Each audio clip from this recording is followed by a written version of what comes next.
Forgot to put out my mic. Hold on, let me go ahead and just forgot to put out my mic. Let me make sure. Hold on, let me go ahead and just okay. Alright, I'll just leave that on in the background. Anyway, today's of course, today we're gonna be continuing Katawa Shoujo.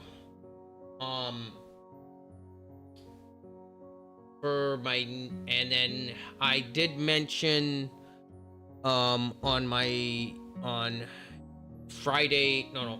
Thursday stream during Six's birthday that I will be moving back to be closer with my parents at the end of the month.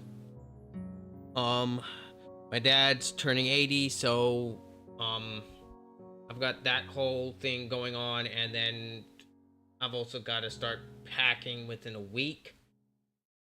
So yeah, the last week of the month is going to be very sparse, and I don't know how much streaming I'll be able to get into, but if any, but I'll try to jam in something in there maybe.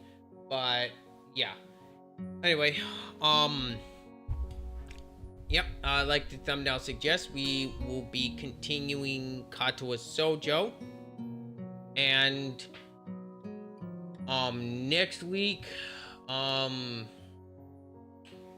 might just play some Unholy. I might do some more of that, or I'll see about doing another collab next weekend. I wouldn't mind doing that with like Buckshot Roulette with the boys. I think that would be a lot of fun. But yeah, that pretty much covers everything I want to talk about. So yeah, I'm gonna go ahead and start Katawa Shoujo. Start? Hold on, let me check something real quick. Okay, I did not have that. Okay.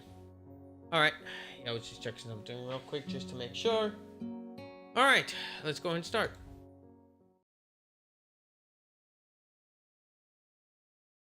Oh, crap. Nope. Nope. No, no, no. No. No. Quit. No. Main menu. Load.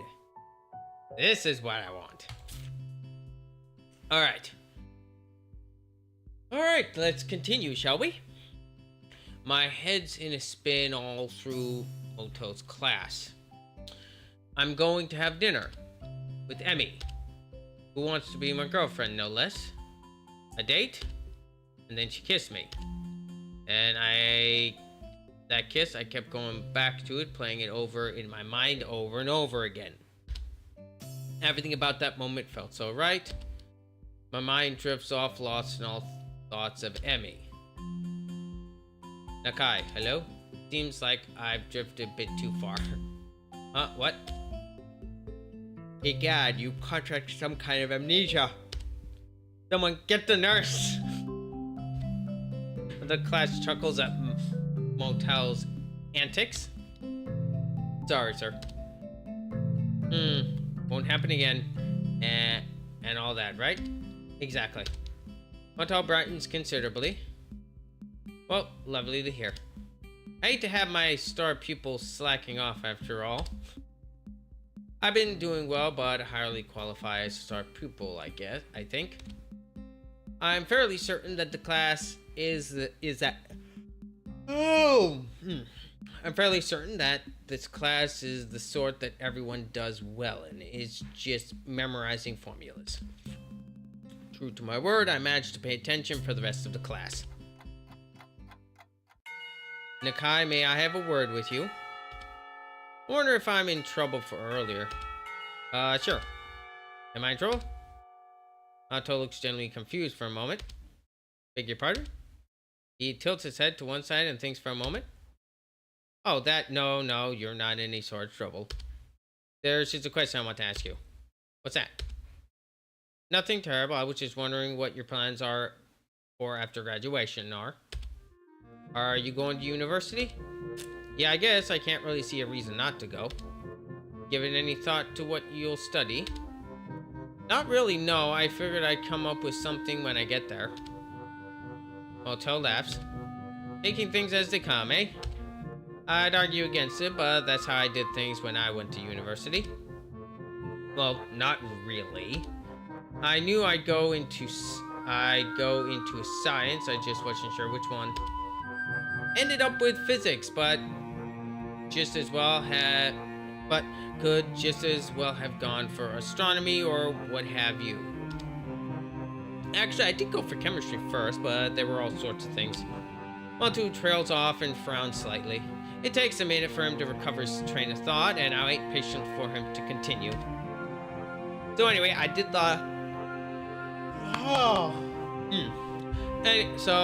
I did a lot of physics as well because I had interest in that, but I wasn't sure if it was for me. So I went back to chemistry, and here we are. Yes. He smiles at me enthusiastically as if waiting for me to confirm that yes, here is where we are. Somehow I get the feeling that Maoto had a plan for this conversation, but it'll be damned if I can figure it out. I'm sorry, I'm not following you. Maoto frowns and rubs his chin for a bit, looking perplexed. He then snaps his finger as if he remembered what the point of all this was. Right, yes, you. Me? Yes, you should look into studying one of the sciences. You're fantastic at it. Unless you'd rather just go into math. Maoto makes a sour face. Not a big fan of straight math. I always like the experiments more than the proofs. You're saying I should study science at university? Maoto seems thrown off balance by my question. Well, sort of. You could also join the science club. Trouble is, there's not actually a science club. But there could be. You could even be a charter member. A founding father. Of course, you need to find other members. Well, only if you wanted to. We could just start up with the two of us. And, I could give you things to read and we could talk about them. I could help you get ready for university and such as well. Wait. Montu rummages around his briefcase and tosses me a book. Read that. If it's interesting, then we can talk about it. A Brief History of Time. I don't know if I actually want to read this, but Maoto seems pretty excited about it. What's it about? time, space-time, black holes and such. And it's not that dense. Just to see you. Oh. Just to see that sort of thing, if that sort of thing interests you, for you. And it's not that dense. Just to see if that sort of thing interests you, for you to understand. Hang around after class and we can either discuss it or I can show you how to make explosives in the lab. Okay. He waves a hand at my quizzical expression. Joking, sorry. Still, I've kept you here long enough for now. Think about science as a career path, Nakai. I think you'd enjoy it. Okay, I will thank you for the book. I leave the classroom and look up at the clock. What a chunk of time to kill until Emmy's out of practice. Guess I'll give this book a look. I should probably shower as well. Showering before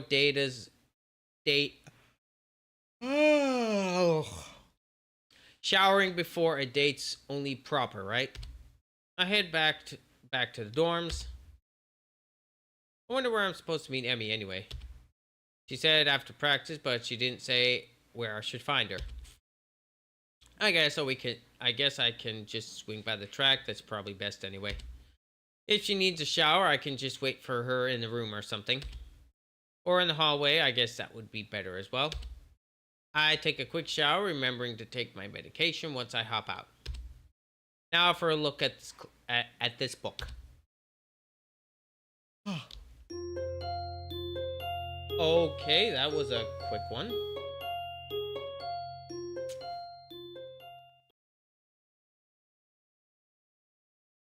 I wake with a start. Shit, what time is it? A glance at the clock reveals I've been asleep for nearly an hour. Thank goodness.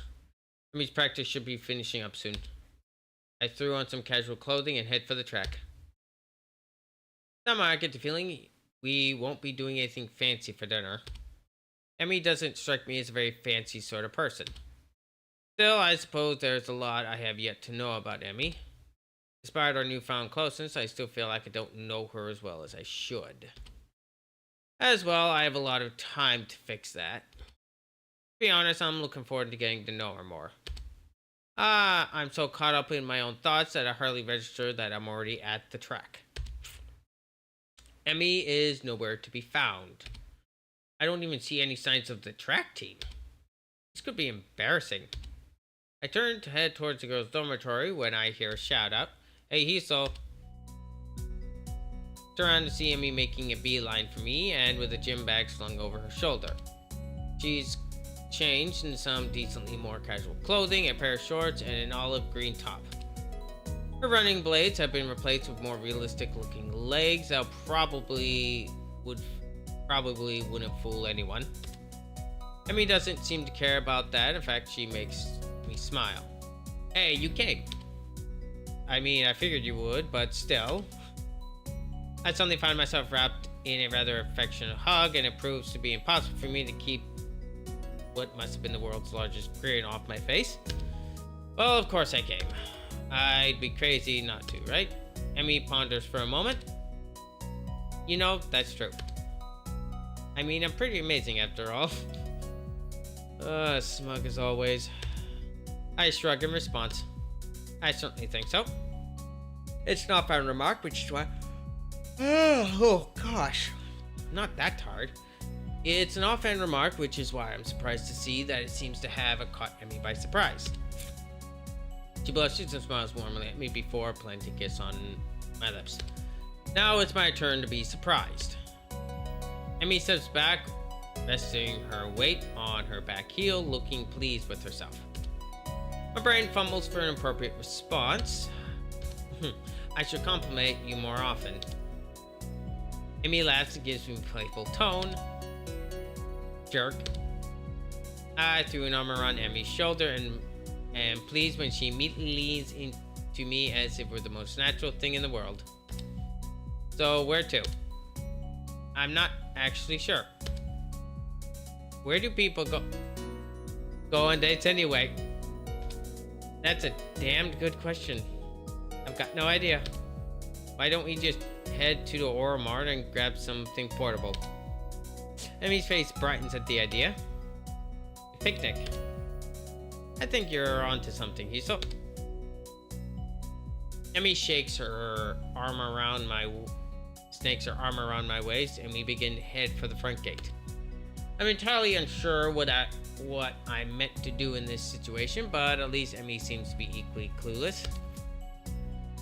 Despite the relaxing feeling of being with me, I still can't help but feeling a little tense. What if I do something wrong? I'd hate to make an ass out of myself. Oh gosh. Trip to Oromart is accompanied by Emmy's chatter about how practice went.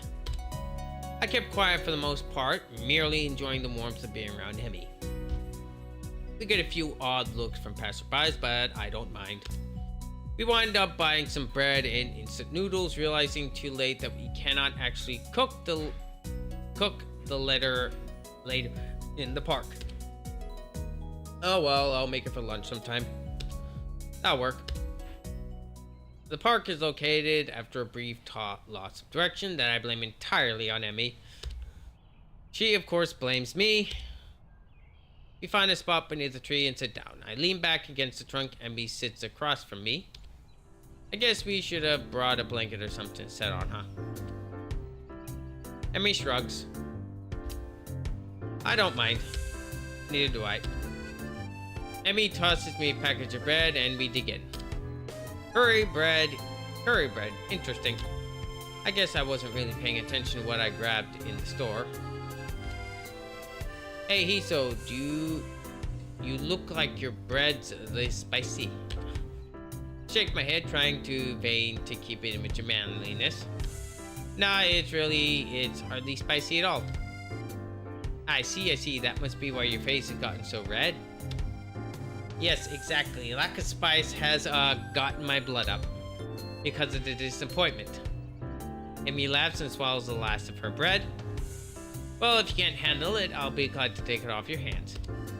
Hey, just because you wolfed down yours so quickly doesn't mean I'm just going to give you mine. Emmy pouts caused me to nearly choke on my bread with laughter. Oh, come on, Hiso. Aren't you supposed to be concerned with making sure I've got enough to eat now? We're dating, you know. So. Oh, hold on. I forgot to close the door.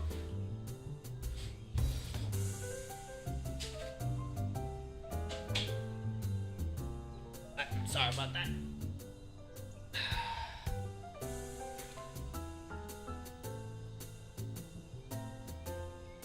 So, Emmy looks troubled all of a sudden. I can't say I feel any different. What do you mean by that? What makes this a day? It's just what we would have done anyway, really. But this should feel different because before we had lunch we were friends and now we're a level above friends. You sound like Rin. Laughter escapes Emmy's grin. Well, she might have put the thoughts into my mind. We've talked about that sort of thing before. Really, about me.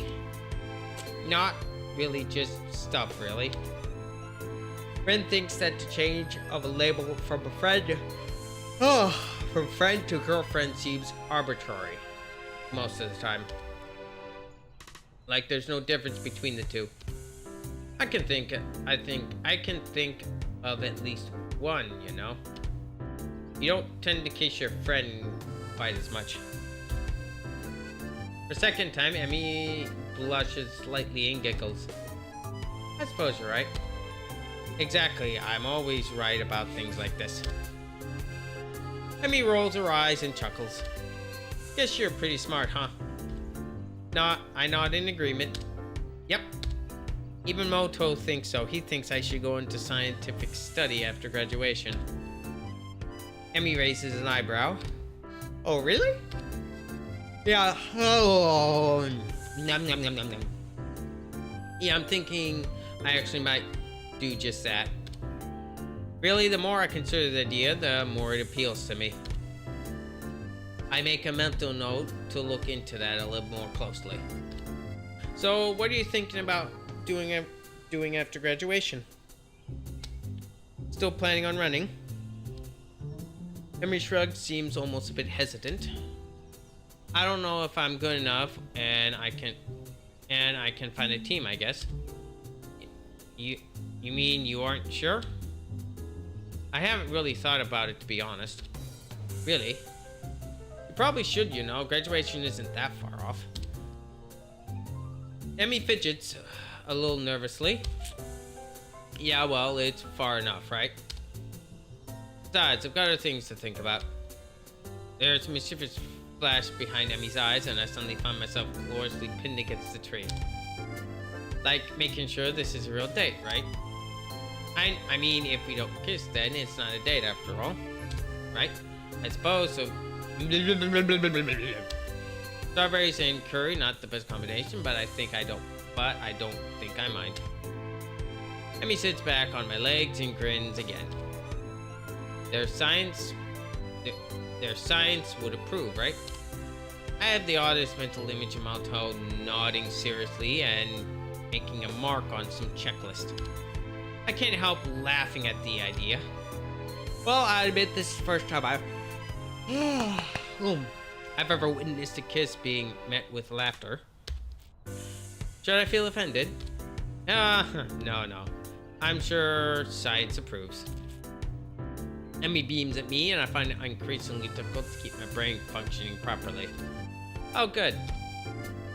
It is at this point I notice that Emmy has stolen the remainder of my curry bread while I was otherwise occupied with images of teachers wielding clipboards. Hey! Emmy tries to look innocent, but considering she just crammed the last bit of my bread into her mouth, it does appear to be working. Thief! He shrugged from my community is all I get in response. You use your feminine wiles on me. I wasn't that hungry, but I still feel like that the point needs to be made. Me seems confused by the phrase feminine wiles, but the understanding dawns on her features after a moment's thought. Wasn't anything of the sort. You were laughing. Don't involve laughing. I guess I can't argue with that. That doesn't change your thievery. Emmy laughs at my injured tone and gives me a playful shove. Fine, you can have the instant noodles. Are you kidding? That stuff's terrible. If anything, you should definitely eat it as punishment. Another laugh from the girl sitting on my legs, both which have fallen asleep by now. I twitch one leg and try to waking up, which is unintended effect of unbalancing Emmy, who falls on the side, which starts with the eep. Whoops, sorry about that. Legs fell asleep on me. Emmy remains on the ground giggling. Stand up a little shaky, feeling the nerves in my legs return to normal. My eyes wander around the ceiling before fixing on the figure of Emmy, who has yet taken up. Hair is displayed out around her head, and her arms are spread, and laughter is bubbling. Everything about Emmy seems condensed into one little image. Her energy spared her childish giggling. But the urge to lay down on the grass with her races swiftly from the back of my mind to the forefront of my thoughts, and I am convinced that I would love nothing more than to do just that. Fortunately, the sun has set, and it's probably time for us to get back to the dormitories. While Emmy may be happy to stay out here all night, I don't think I have that ability. Besides, homework soon beckons. It wouldn't make sense to start thinking about things like universities and then slack off, would it? I extend a hand to Emmy to help her up. We should probably get going. Emmy makes a sour face. You're right. She grabs my preferred hand and I pull her to her feet and into a hug. This time I'm the one who kisses her, unable to resist having Emmy against me. Seems a shame to leave, you know? Yeah, it does. But if we don't get back to school soon, we'll probably get into trouble. Emmy pokes in the ribs playfully. And you need to do your homework, I'm sure. Sally, you're absolutely right. I throw my arms around her shoulders and we make a trek back to school, accompanied by occasional bouts of laughter as our conversation jumps from subject to subject. Everything from running to school to the particular way that one of the cafeteria workers smiles. All too soon, we find ourselves outside of the girls' dormitory building. Well, I guess I'll be going then. I guess so, huh? Emmy grins at me again with the mischievous look. Are you going to be able to survive without me? I laugh. I'm sure I'll manage. How terrible, aren't you supposed to say something like, I'll be counting the seconds you are away? Nah, I don't think so. Emmy pulls me down to a quick goodbye kiss and steps back, looking unexpectedly shy. Thanks for dinner. I really had fun. Honestly, I did. So did I. I think we should have to do it again and then do it again sometime. Emmy laughs at my deadpan delivery and nods. See you bright and early tomorrow morning, right? You've got to run off that bread after all. Of course, despite the fact that you ate most of it. Yes, despite that. See you later, Hazel.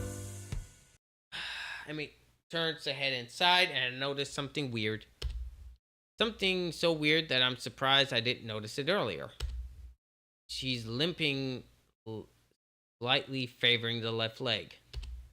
Hey, Emmy. Is your leg okay? Emmy looks confused, or at least fakes confusion. What are you talking about? Your right leg, you're limping. That's the briefest flash of concern on Emmy's face. She didn't want me to know, or she didn't think I'd notice, or I prefer to think she just didn't realize it. Oh, that. She shrugs casually. Must have gotten knocked a little out of alignment during the picnic. No idea what would have caused that, of course. I think back to being pinned under the tree. Ah, you should have told me. We could have stopped and fixed it, you know. Emmy waves a hand airily. Nah, it's not that big of a deal. Don't worry about it. It's okay. Okay, Hiso? It's fine. Why do I get the feeling that she's convincing herself as well as me? Are you absolutely sure? You don't want to go ahead and adjust it before heading up to the stairs? You could get hurt if you don't, right? I said it was fine, Hiso. Seriously, don't worry about it. I've got some experience in these matters after all. Yeah, I suppose so. Emmy grins reassuringly.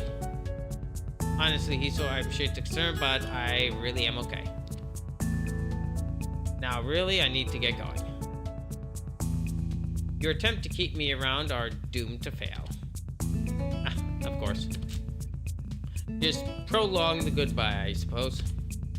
Another grin lights up on Emmy's face. Good night, Hiso. Good night. As she limps inside, I find myself hoping she's okay, despite her assurances that she's fine. I think I can call this a successful first date. Hell, any day that ends up with Emmy pinning me under tree to kiss me can't be bad, can it? Head back to my room, mentally thank the gods that Kenji doesn't ambush me in the hallway and get started on my homework.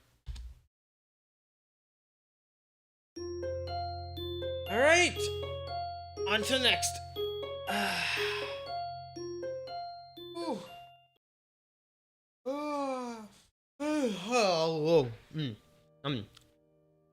The morning is far too early for my taste.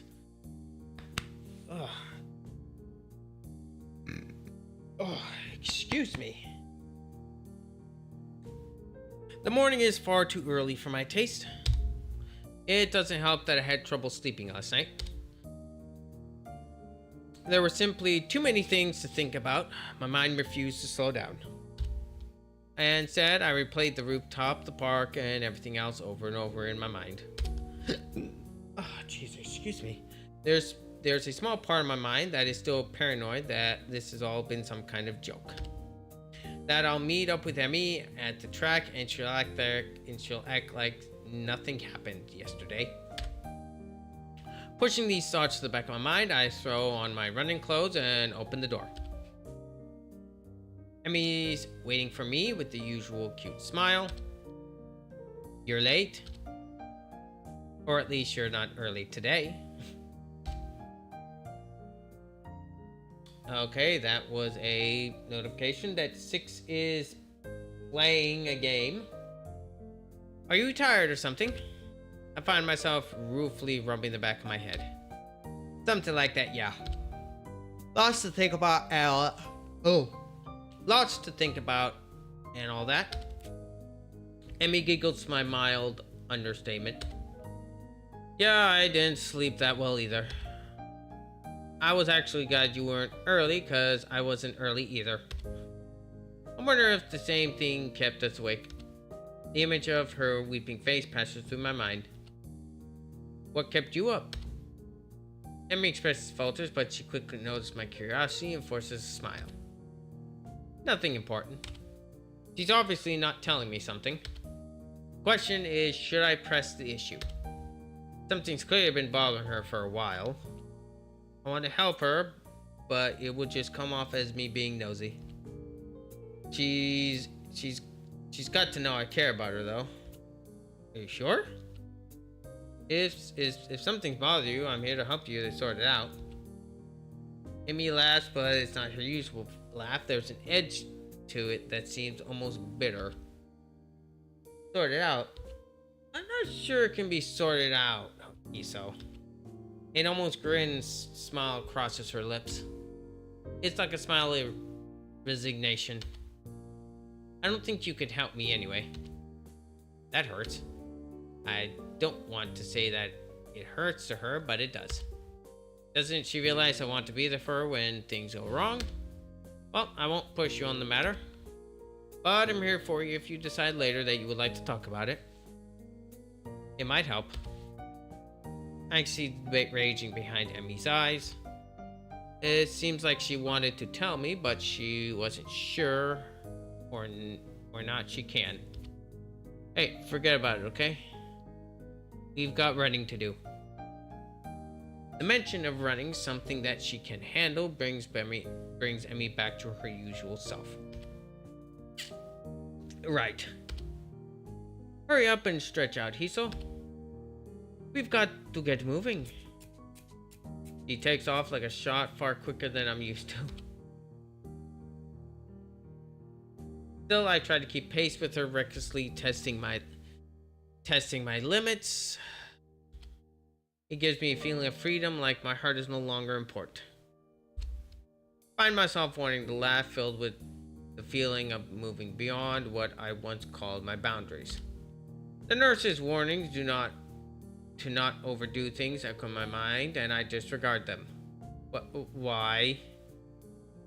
The feeling I have, this willingness to risk a heart attack for something so trivial as a morning run, feels out of character for me. But it is. Or rather, should it be? I've got a weak heart, sure. He'll never be capable of the kind of speed and endurance Emmy's capable of, though I probably wouldn't be able to get that good even if I had a healthy heart. As we round the final bend, I feel my legs screaming in protest, but the first time I ignore them. I accelerate to finish at a sprint, nearly catching up to Emmy. That was never going to happen, of course. Still, I feel surprisingly good. Oh, sure, my legs feel like they're about to catch fire, and I'm having trouble staying upright. But there's been a shift of some sort today. And it's all thanks to the girl grinning at the finish line waiting for me. That felt a little faster than usual. My comment is met with grin and a shrug.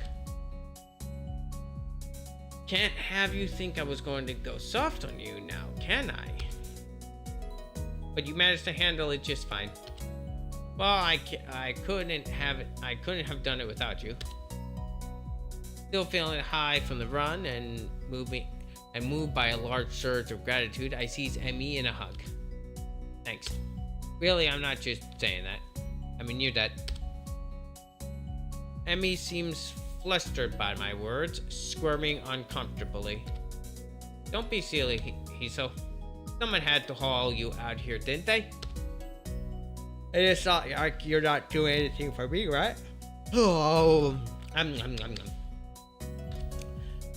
needed a running partner, remember? I shake my head up, still pointedly not letting go of Emmy, who stops squirming and merely looks up at me with a quick, deepening blush that almost seems out of character. No, that's not true. You wanted a running partner, but you didn't need one. If I hadn't shown up the day after that festival, you would still run, right? But it doesn't work the other way around. I only managed to make it out a few times before the festival. And without you, I probably wouldn't have made it out at all after that. Emmy smiles at me and prods my chest with one finger. You were pretty lazy, Hiso. Hey, I was giving you a compliment. Well, you're welcome, I guess. I'll pay you back someday. Oh, well, that's not necessary, you know? I mean, I kind of like you, Hiso. And being able to run with you in the morning isn't exactly a bad deal for me either. So, for someone who gets so much praise, she seems uneased to gratitude. Can't think of anything else to say, so we fall silent. I become aware of Emmy's breathing and the dampness of her clothes and the scent of her hair and the scent of her. Coming off of anyone else, I would stink. Coming off of Emmy, it fits her in a way nothing else should. Her skin is cool, slick, and sweat and breezy. Oh gosh, what is with me right now? Her skin is cool, slick with sweat, and breeze causes goosebumps to rise.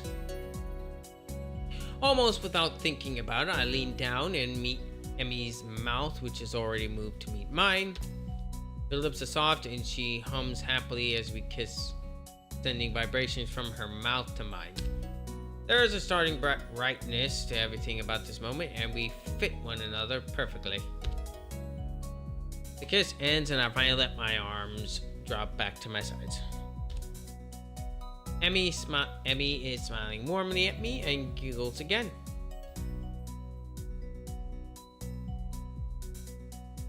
Jeez.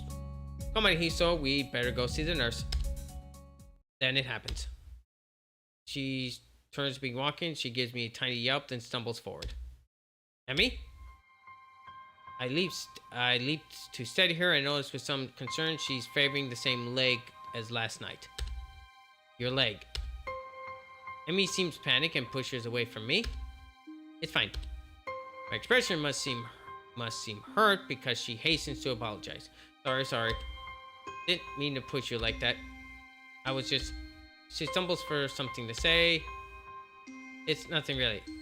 Hey, don't worry about it. She's so flushed, I decided to shrug the whole thing off. But there's a cold feeling in the pit of my stomach now that won't go away. Tried to step in and help her, and she pushed me away. Smiling, I shoved those thoughts to the back of my mind and concentrated on Emmy. I just don't want you getting hurt, that's all. You don't have to worry about me, honest. I'm fine.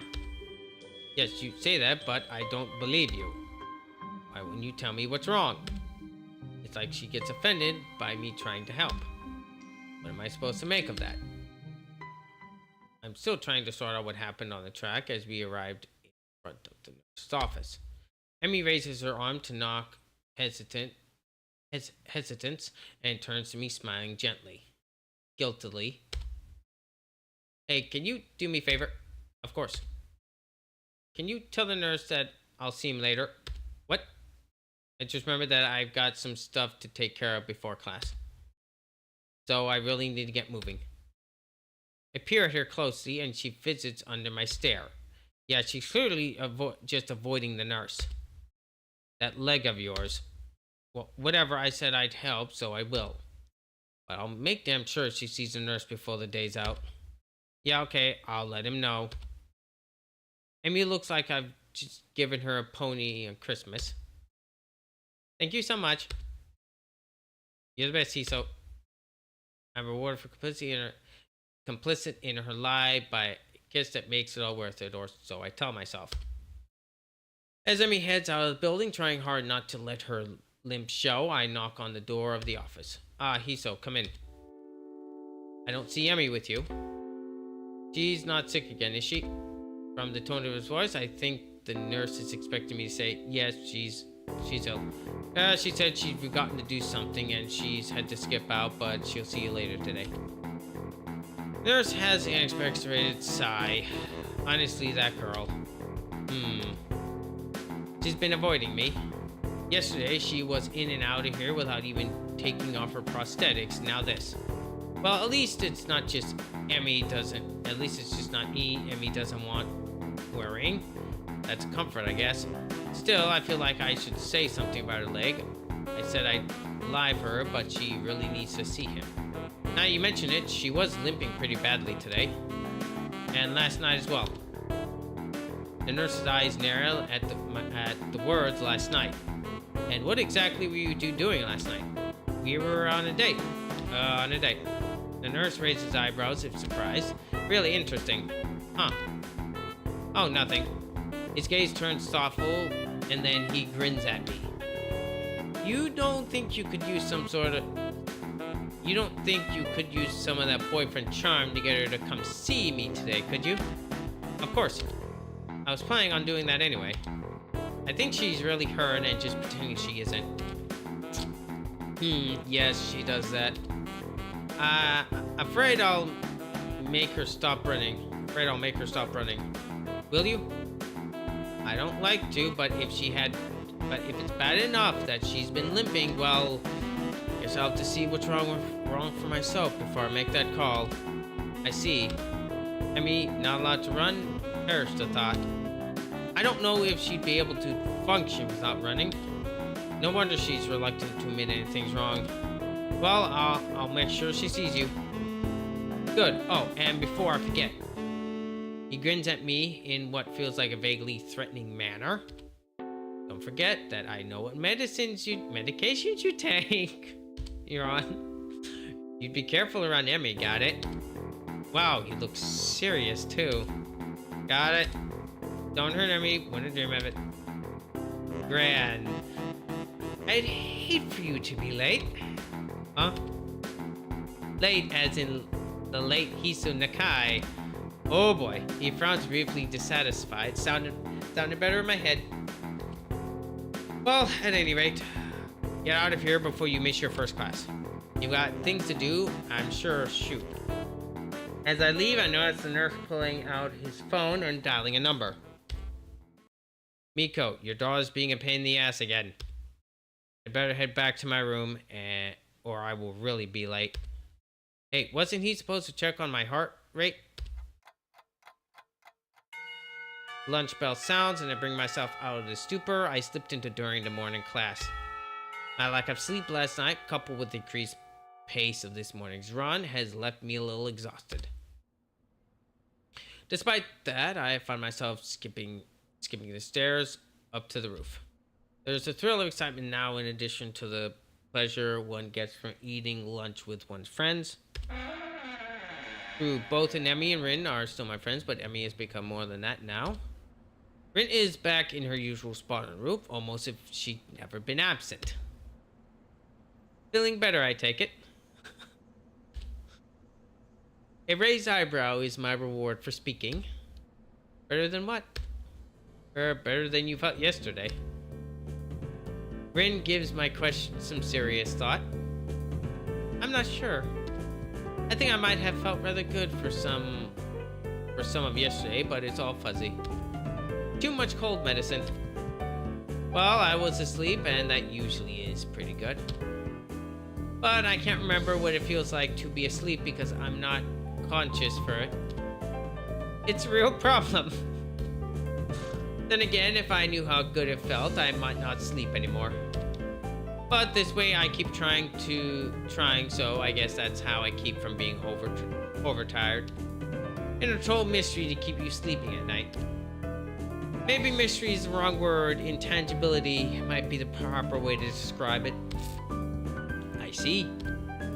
No, I don't see it all. I have no idea what she's talking about, but that's okay since I rarely do. Do you remember what sleeping feels like? Like yesterday, do you remember what you felt like sleeping yesterday? Well, I actually didn't get a lot of sleep yesterday. Excuse me? Maybe that's because you remember subconsciously. Actually, I think I was worrying about Emmy. Doesn't Emmy worry enough about herself? I hadn't considered that, but it gives me a pause. True, but would she ask for help if she needed it? Rin frowns and raises an eyebrow. Will I get a proper answer? Probably not. Is there something she should be asking for help with? Her leg, for starters. She seems to catch Rin's interest. Leg? It's hurt, but she won't see the nurse about it. Rin shakes her head in disapproval. You have to make her. Like she makes me go to class for her own good. Otherwise, she could lose her legs again, and that's just too weird. Losing things twice. Especially if you don't find them again to begin with. Unless prosthetics are the same as finding something. But that's a different kind of lost, isn't it? I think so. I wonder. Wonder what? Emmy seems to have snuck up on Rin and me, through Rin doesn't seem especially surprised, which itself surprising, I suppose. Rin managed to sit herself upright quite expertly, throwing her upper body forward and using a momentum to right herself. Your leg, how it feels. That earns me a frown and a bit of a glare. It's okay, I think. Not worth worrying about. Tell that to the nurse. He's quite insistent that you visit him, you know. Emmy pouts like I've just told her she's been grounded. He worries too much. It's not a big deal, just a little soreness. I tried to resist rolling my eyes in exploration. If it's nothing, then you should have no problem seeing him, right? Emmy narrows her eyes suspiciously. Did he put you up to this? Well, maybe a little. But that's not the point. I would have reminded you to see him anyway. It would be terrible to see you really hurt and not doing anything about it. That would make it worse. I don't really want to see you hurt, you know. Call me crazy, but I kind of would prefer to see you happy and healthy. With each statement, Emmy's frown fades a little more until eventually she's grinning about a little shyly. Well, if you're going to put it that way, then I guess I'll have to see him. Otherwise, you'll keep worrying and then I'll never hear the end of it, right? Yes. That's right. I'll keep bugging you about it and that might be a damper on our dates. How's the food, Hiso? How's the food, Hiso? Talk about it to Nurse Emmy. How was your day, Hiso? Talk to the Nurse Emmy.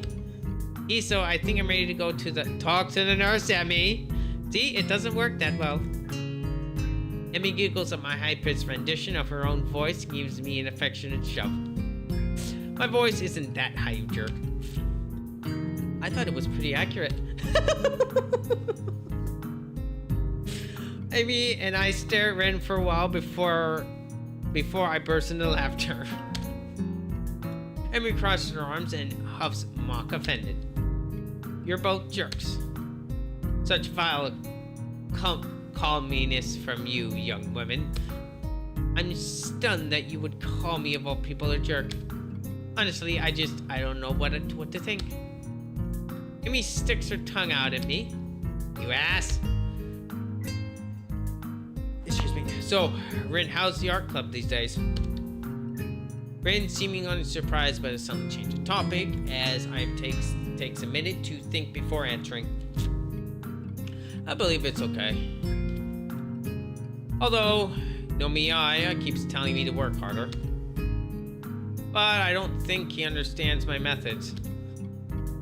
He always struck me as slightly creepy. Rin ponders the statement for a while. I've never really noticed. But I don't pay much attention to him most days, so maybe that's why. How often do you meet? Thinking of joining, Hiso? What? Yeah, I really... Oh. I've already decided to join a club. Really? Which one? Well, it's not really much of a club, to be honest. Oh, you joined a tea club? No, I joined the science club, I think. Me looks confused. We have a science club? Not really, it's just me. So that's not a club that's sitting in your room reading books. No, I mean it's just me and Moto. I'm just the only student so far. Moto, really? I thought Strike, sir.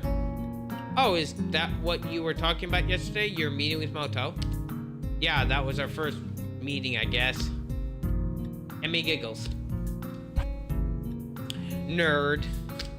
Hey, I can't help being clever. You know, I could have used your help years ago. You should have had your heart attack earlier in life, Hiso. I laugh and then realize this is probably one of the very rare times I've laughed about my heart attack. Hindsight. Yeah. The ringing of the bell ends our conversation. Guess we better get going.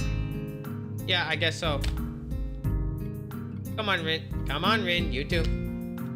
Rin has apparently begun the days off, so Emmy gives her a sharp bump. I almost had it. Sorry, but you need to go to class. I disagree, but maybe if I nap in class, I'll get it this time. Changing location is sometimes helpful for that kind of thing.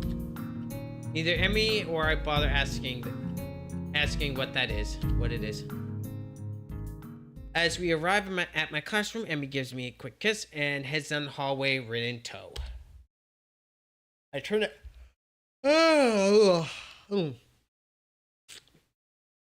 to enter the classroom to be met by the duo Seasonee and Misha. Misha seems to be fighting a losing battle to keep from breaking into fit of giggles while she translates Seasonee's latest rant. Well, we are pleased, nay thrilled, to see how you managed to make new friends and forge relationships with such a cutie too, Hichan. I think the last part was probably Misha. We nevertheless feel compelled to remind you that the public display of affection is strictly forbidden. Really, that's disappointing, Hichan, by Section 8 of the Code of Conduct laid out in the student handbook. In this case, however, ignorance of the law may be your excuse, as we are feeling lenient. And the paper required to punish both of you would only add to the already mountains of volumes of work which confronts us, the sole members of the student council. Besides, you two are adorable together. Oh my word. Therefore, consider this a form of warning. Please refrain from such displays in the future, at least when Seasonee can see you, Hichan. The whole spiel is so painfully ridiculous that I can't help but reply in the same pompous manner. Well, I for one feel enlightened. I apologize profusely for my rash actions and would strive to contain my baser impulses which I fear impel me towards such inappropriate displays of public affection. It's hardly my wish to burden on an already overworked student council with such petty manners, and will do my best to make your lives easier in this matter in the future. At last, when Seasonee is watching. This last line is delivered with a wink from Misha, who finally loses control of her laughter. Wow. Well said, Hichan. Chuckling a little myself as we enter the classroom. Class is uneventful, and after the final bell rings, I find myself alone with Moto again. So it looks like we have all assembled for the second meeting as Science Club. Or is it the first? What do you think should we count yesterday's meeting? Well, we did from the club yesterday, didn't we? That seems like club business, so we can safely call yesterday a meeting. Moto smiles in the usual stilted, awkward way. I wonder if he muscles his face, or we just... or... his face, or just not shaped correctly to let him smile naturally. You have a knack for this. I think logical thought processes, that is. I guess so. Scientific speaks with authority here, so the answer here is yes, I do. When the world wants to know how it works, we tell it, even if all we got is a hypothesis, a decent hypothesis. Oh, excuse me. But we must sound certain anyway, because we're the authorities on the subject, right? He chuckled to go along with his awkward smile and his awkward joke. Oh, jeez, hiccups. I'm doing my best not to grimace, but I don't think I'm able to. I'm being too successful. That's entirely false, of course. We know a lot, sure, but nobody's expert on how the world works, if only because nobody can be sure with no certainty there are no experts. But we like to pretend sometimes. There is something we can be certain of, right? Yes, but no. We know gravity's there, for example, but to illustrate, Malto picks up a pencil and drops it. You see, it's still there, but it's good to check every once in a while. That's why you'll still see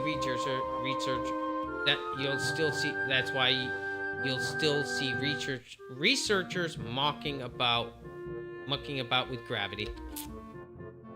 We're pretty sure we know how it works, but there's always a chance that something isn't how we think it is. So you check and check and check. That's science in a nutshell, Hiso.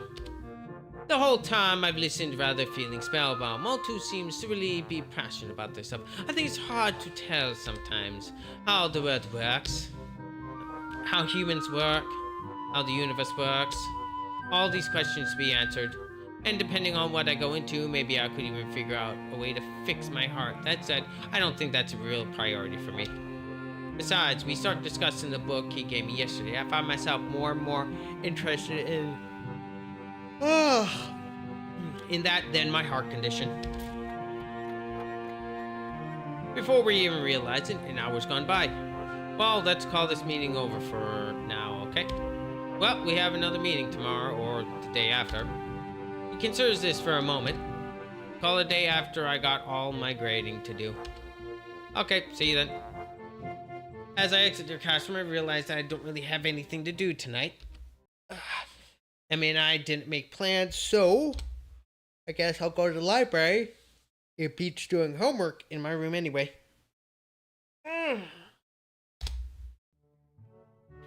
Okay, I'm guessing we're gonna run into Hanako again. Library always seems cooler than the rest of the building. Probably to keep the books from getting damaged by excessive heat and humidity. Books are sturdy objects, but if you want to keep them in good condition, it takes a little effort. That it does. Same with any physical media. Oh gosh, I'm going on a tangent. Recently, I saw a couple posts on X about how people were wanting to stick with streaming services that they're just basically they were saying they're too freaking lazy to even get a DVD or Blu-ray player when you can get one of those for like $50 nowadays. And my whole retort was, oh, so you're just lazy and you're willing to give up your right of ownership for convenience. Got it. Your opinions are to be discarded. Stuff like that just annoys me because we've seen plenty of times when corporations like Disney or people, they will mess with things that they don't need to mess with. And of course, we have the whole Crunchyroll doing the whole thing in Japan and their whole and anyway, my thing is people really should start unsubscribing from so many of these streaming services. Now, now it would probably behoove you guys to do something like I do. I do have like a few streaming services, but I still have plenty of physical media. I still have a large game collection. And you know what? I should probably post about this online. Anyway, let's get back to Katawa Shoujo. I've got several books that are so well worn, the pages are barely clinging to the spine. It seems impossible for them to still be usable, but if you handle them with care, I make my way to the main desk where I spot Yuko busying herself with something or another. She smiles at me as I enter in waves. As I enter in waves. Hello, Hiso. Good to see you again. What are you looking for this time? Nothing in particular. I guess I just didn't really feel like going back to her room, is all. Yuko nods. Well, if you're unoccupied, maybe you can help me look for something. Sure, what do you need? Yuko brings her finger up to her lips and looks around fervently. She seems to be looking for eavesdroppers. Come close. I take a few hesitant steps forward while feeling distinctly unnerved. Yuko lowers her voice to a confidential whisper. I'm on the trail of Yamako cat burglar. The what? Shh, the walls have ears, Hiso. Or they might. But listen, those missing books, remember them? Yeah? Well, they weren't missing, they were stolen. I'm convinced of it. I remember you saying something of the sort earlier, but how do you know? Yuko leans in closer and if possible whispers even lower. Because I found one of his hiding places. You did what? Yuko looks triumphant. Found one of his stashes. It was under one of the stairwells in the boys' dorm. 3 books I've been looking for all there. I suspected the thief before, but this proves it. So did you take back the books? Yuko looks as if I've just suggested she walk around naked. Are you nuts? He can't know I'm on to him. He might go around and evade capture. So what do you need my help with? Yuko casts another glance around the library and leans in closer. You've got to spy for me. Spy? Yeah, like when you're in the dorms, you know. Keep an eye out for suspicious activity. What contagious suspicious anyway? I mean, Kenji's a pretty suspicious dude, but I'll wager he barely goes to class, much less sneak into the library to pilfer books. Still, what's the harm in saying yes? At least it'll get me out of this weird conversation. Yeah, I can do that, no problem. Yuko straightens up and claps excitedly. Great. Now hurry up and talk about something else in case someone comes in. How's the school treating you? Pretty well, actually. I've been running in the mornings with Emi Abrazaki, right? Yeah. How'd you know? I served you 2 in the tea house, remember? I deduced that you were going to run with anyone, it would probably be her. She looks pleased with herself. Impressive. Anyway, yes, we've been running in the mornings, and we kind of started dating. She claps her hands together excitedly. Really, that's great. I bet you 2 are great together. I love seeing people find one another like that, you know? I even thought to myself when you walked into Shanghai that one time, I wonder if that kid will wind up with one of these girls. Really? Yuko doesn't seem to notice my somewhat weirded out tone and nods affirmatively. Yep, I could tell that you'd wind up with one of them, you know? I've got an eye for that sort of thing. Of course. Her expression droops slightly. I'm not so good at it myself. I'm sure that's not. I'm sure that's not true. Oh, it's true. I met this guy once.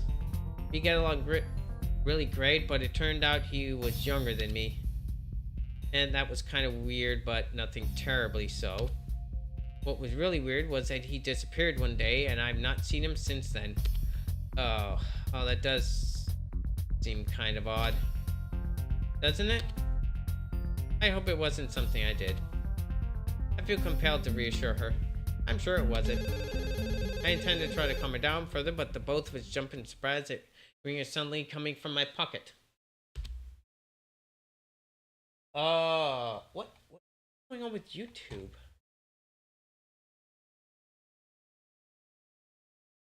That's weird. What?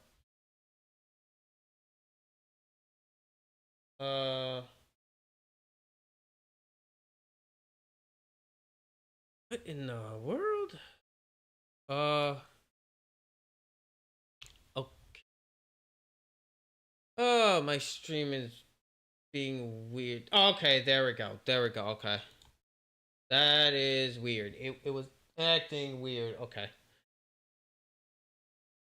Yuko sighs steadily of herself as I pull the phone from my pocket. I feel a little sheepish for indirectly causing the incident. Emmy, what's up? Oh, thank God I haven't called your phone before, so I didn't know if this number would work or whether you pick up and I can't. Whoa there, Emmy, slow down. What's wrong?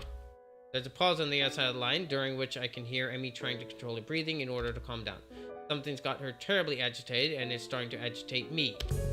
Can you stop by, like, now or shortly after now? I really need to talk to you. There's a tone pleading in the last sentence, but that I don't think I've heard from her. Of course, I can be right there. Hold on, steady, okay? Hold steady, okay?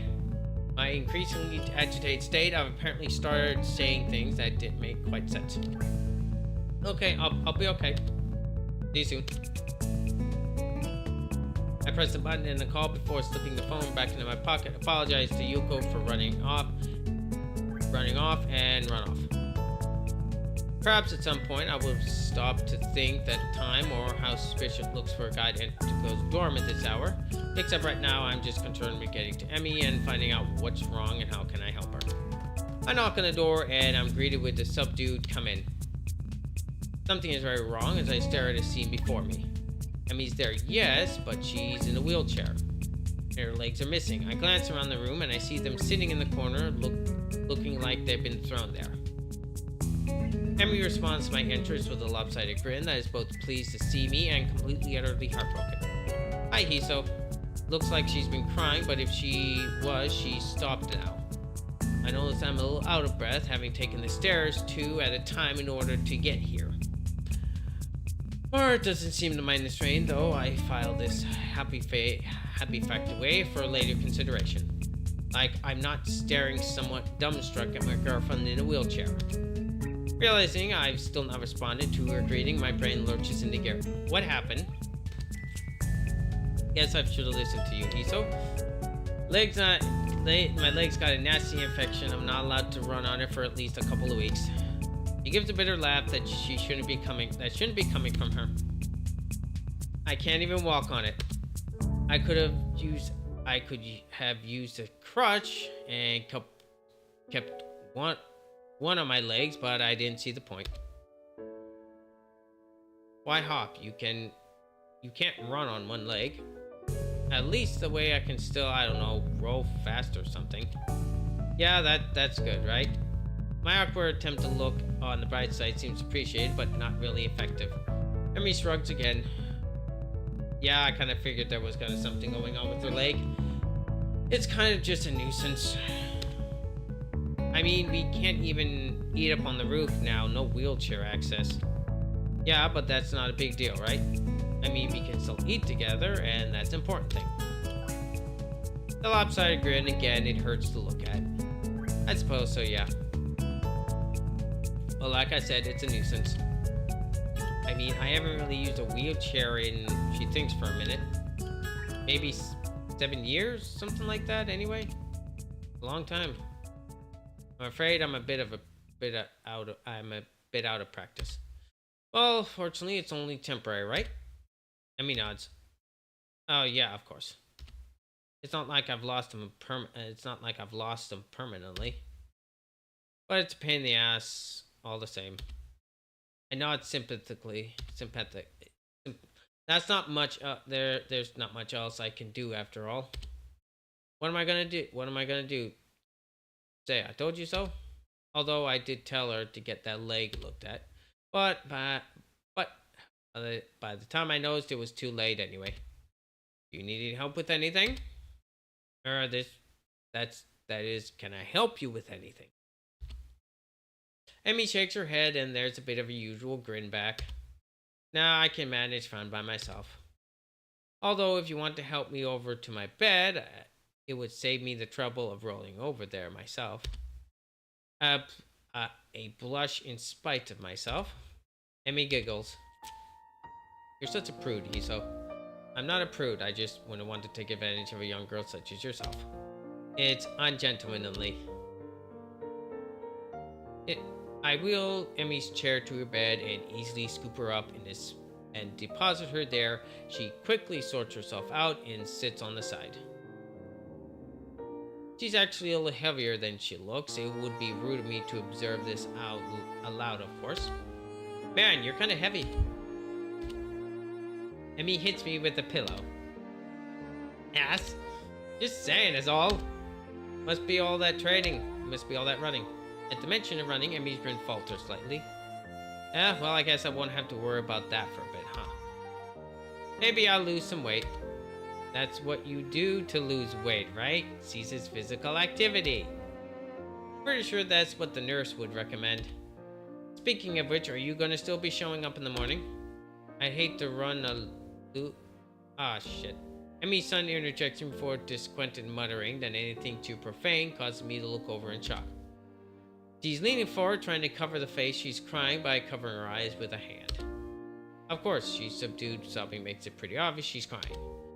Hey, I'm sorry. Forget I said anything, okay? Place a hand generally around her and pull her close. I can think of nothing else to say or do. How do you comfort someone who's just lost their legs again? Emmy wraps me in a hug and stays that way for a while. I'm sorry. I'm pretty bad at this whole comforting thing, I guess. Don't say that. I'm fine, really. Her voice slightly muffled by my chest. I pat her head reassuringly. That's the spirit, right? You'll get through this just fine, I know. Besides, I'm here to help. You remember? Emmy lifts her head and stares at me with tear-stained eyes. Can you really? She's grinning lopsidedly and something sparkles in her eyes. I can't tell if I'm being mocked or not. Of course, I mean, sure. You're a bit heavy, but my witty comment is caught by the sun press of Vinny's lips on mine. It caught me off guard and rewarded by hitting my head into the wall behind her bed. Ow. Emmy pulls back, trying to look concerned rather than she's about to laugh. Are you okay? Sorry. Rubbed my head ruefully and grinned back at her. Caught me off guard there.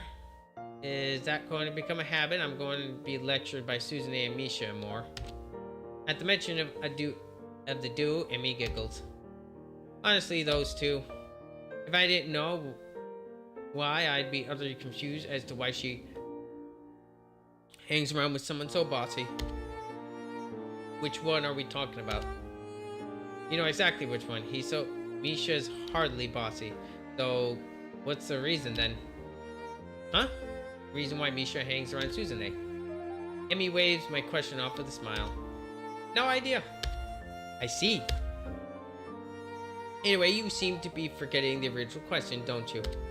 Oh yeah, I guess I am. You wouldn't mind giving a guy a little warning, would you? Otherwise, I'm liable to wind up with a concussion. I emphasize the point of rubbing at the back of my head. Emmy giggles madly. You could wear a helmet. Some kids here do, you know. Or I could just take revenge. I grab a pillow from beside me and whack Emmy over the head. Emmy topples off the bed and hangs on the floor with a thump. Her arms promptly reappear on the bed and she manages to pull herself back up. She really has a surprising amount of strength in that little body.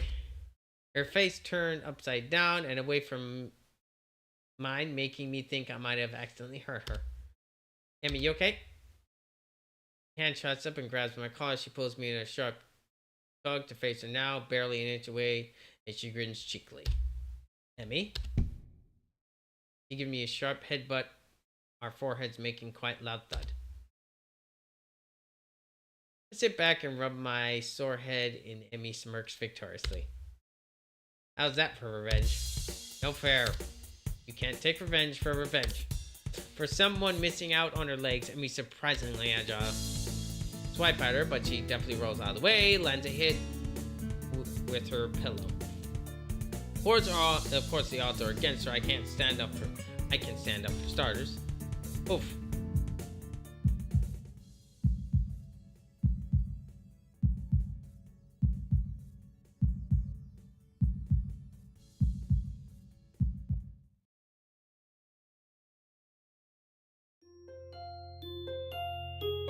What just happened?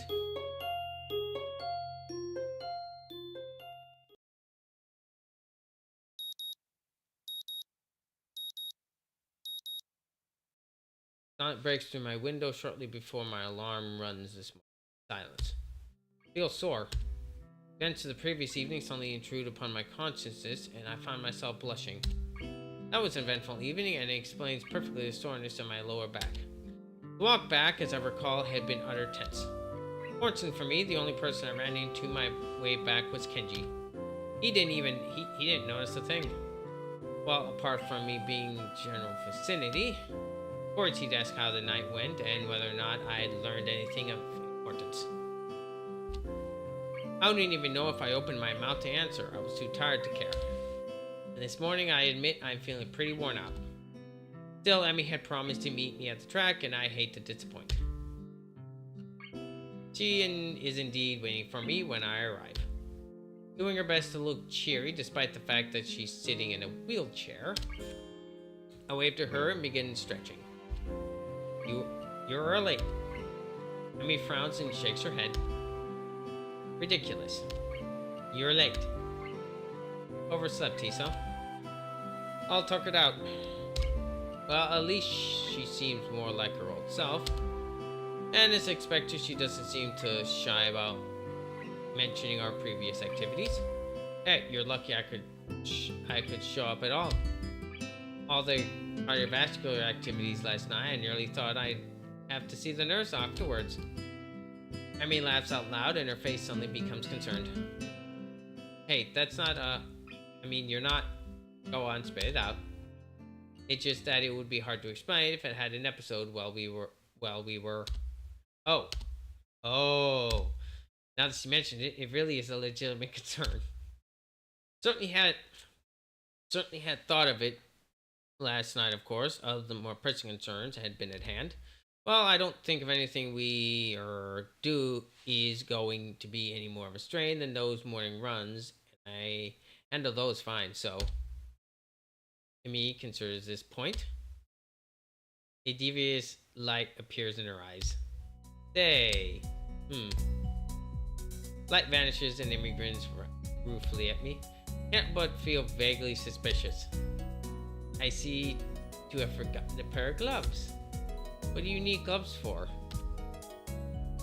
Emmy indicates the chair upon which she is seated. For this, of course. Sure, regular moving around is all well and good without them, but I want to be able to get a good workout. And to get that kind of speed, you gotta have gloves if you don't want blisters. What are you wussing out on me then? Do I have to go it alone? Emmy thinks for a minute or pretends to think. If I remember right, there's a spare pair or two in the track shed. So she does seriously want to do it then. But in her normal school uniform, I'd have expected her to wear her gym outfit for something like this. Wait, what are they doing here? Emmy looks askance at me. Seriously, you can't think of why a shed full of track supplies at a school for the disabled would have racing gloves. Oh. Well, when she puts it that way, I suppose that makes perfect sense. Hey, I'm still getting used to this place. Give me a break, huh? I guess I can let it slide this time. Now, come on. I need your help. I can't imagine what for, but then again, I didn't have a clue why racing gloves would be in the shed, so I'm not willing to press the issue. Emmy navigates her way to the shed easily enough, though I can hear her grumbling under her breath. It's actually kind of cute.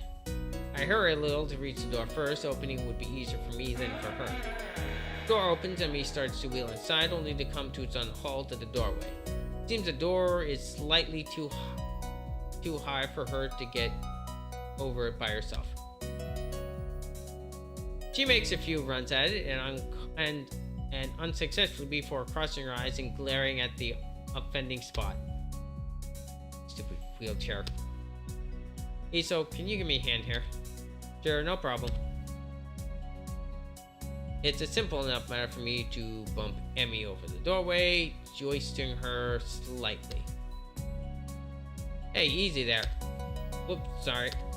It's about this time I fail to notice where I'm going and run Emmy's chair into a mat.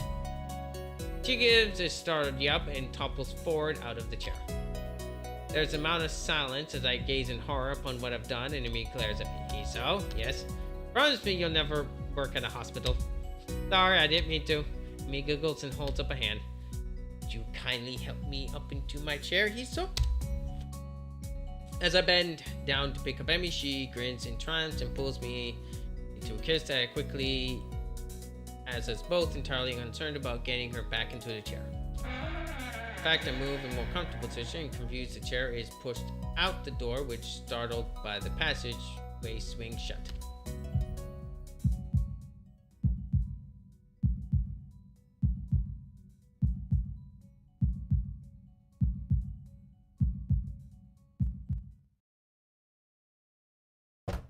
Knock, knock. Who's there? Knock, knock. That's not how joke goes at all. Knock, knock. I already said who's there. More importantly, what time is it? More importantly, what day? I'm suddenly capitulating to wakefulness by both the fact that the knocking still hasn't stopped and the fact that it's noon on a school day. Now fully awake, I can remember why I was napping. Better not give the excuse to Moto. Wonder how long this knocking is going to continue. Guess I ought to enter the door. Strangely, I'm surprised to see Kenji on the other side. Though it appears Kenji is surprised to see me. What the hell are you doing here, man? Well, I was sleeping. Kenji nods in understanding. Knocked out, I see. Told you be careful around the Abarazaki chick, man. This is the sort of thing that happens when you aren't cautious. He makes an attempt to look at the back of my head. Did she hit you with something? Or was it a drug? Stop trying to touch me. Kenji produces a flashlight and shines it in my eyes. You got a concussion. I wasn't knocked out. Maybe you just don't remember. This conversation is going nowhere. No, I just had a tiring morning and fell asleep. Whatever, man. If you want to be in denial about this, I guess I can't stop you. But you gotta watch out for that girl, man. She's not safe. What? She's not safe to be around. She's one of the most sinister agents. If you're not careful, there's no telling what could happen. She's brought down stronger men than you, you know. What the hell are you talking about? She's not an agent of anything, and she didn't knock me out, okay? I also highly doubt that she's brought down anyone at all. Kenji looks almost offended. I have no idea why. You don't believe me? That's cold, man. Real cold. I'm just trying to look for you. That's what friends do, you know? We're friends. I had no idea. Then again, I wonder if Kenji knows that I'm being a friend even entailed. I can feel something like pity for him standing there before me. Maybe he does think he's looking out for me. I know. Sorry about that. Thanks for the warning. I hold out my hand in a sign of peace. Kenji shakes it gently like my hand could possibly be on fire. There's an awkward silence for seconds before Kenji remembers that he's still shaking my hand. Anyway, I need a favor. What kind of favor? I'm out of money. No, you aren't. You got money kept in your desk drawer under a black notebook for emergencies. Did you ransack my room? That's not important. I don't need money anyway. He adopts a very serious tone. I'm about to undertake a major op. It'll blow the whole conspiracy wide open if I'm right. But it's dangerous, so I need you to do something for me in case I don't come back. Sure, man, anything. What the hell is he planning on doing? Should I be telling something? Should I be telling someone about this? If I go missing, wait 3 days and then mail my journal off to the newspaper. That is a reference to Watchmen, I'm pretty sure. It's hidden in my room under a false bottom in one of my desk drawers. How do I get into your room? I don't have a key. Kenji looks at me like I'm crazy. Pick the lock. You know how to do that, right? It's an important skill to learn at a young age. Yeah, of course. I know how. I'll be sure to do that thing for you if you go missing. I don't think I want to read Kenji's journal. Either way, Kenji seems pretty happy that I've agreed to do this thing for him. Great, man, great. I'll see you around. I got stuff to do. Oh, no. And he's gone, dashing down the hallway.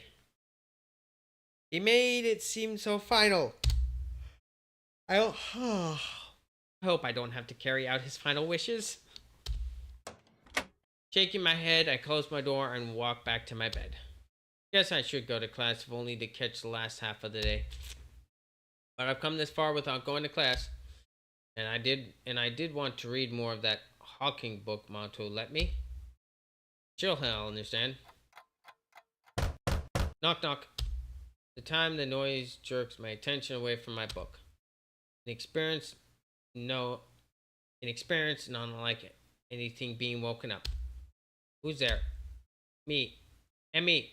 Man, aren't you glad? Me, aren't you glad? Voice is muffled to the door, but unmistakably Emmy. I hopped up and opened the door smilingly broadly. Hey, nice to see you again. Emmy grins back, staring at me from her wheelchair. Yeah, you would have seen me early, but the damned elevator wasn't working. I had to wait for them to fix it. You'd think they could keep it in better order, but no. I chuckle a bit at her vexed expression and invited her in. The wheelchair, she wheels in easily. With my help, she hops onto the bed. They're much more comfortable than that stupid chair. Sight of contentment hangs in the air, and for a moment we just both stare at one another. It's at that point that I notice circles under Emmy's eyes. They're not that dark, but they definitely weren't there before. But before I ask about them, Emmy fixes me with a mischievous grin. So I couldn't help but notice you weren't at lunch today. In fact, I don't think I saw you at all. What happened? Fell asleep. Actually, I didn't wake up until lunch, and only then because Kenji woke me up. What had you so tired? Strenuous workout this morning. Slightly uncomfortable too. Emmy coughs a half laughing, half embarrassed tone. Remind me not to do that again. No problem. It wasn't exactly great for me either, to be honest. Well, we'll just avoid that from now on. Are you still sore? Emmy stares at me in disbelief. What? It's a legitimate question. Of all the questions I never thought I'd be asked, that's one of them. Well, I didn't expect to have to ask it, so we're even. Emmy laughs at this.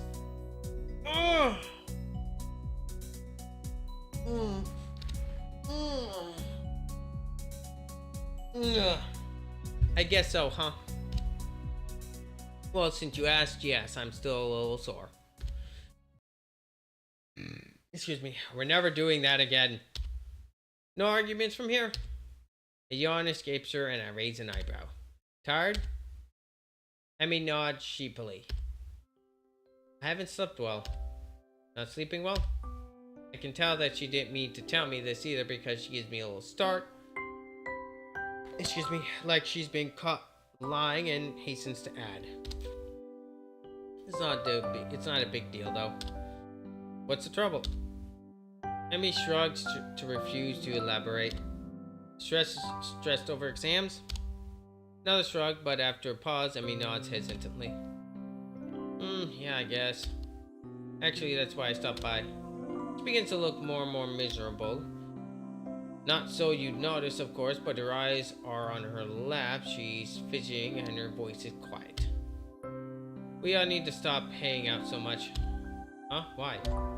Amy takes a deep breath like she's been practicing this. Because you're too much fun to be around. And I can't concentrate when you're near me. With exams coming up soon, I just can't have that distraction.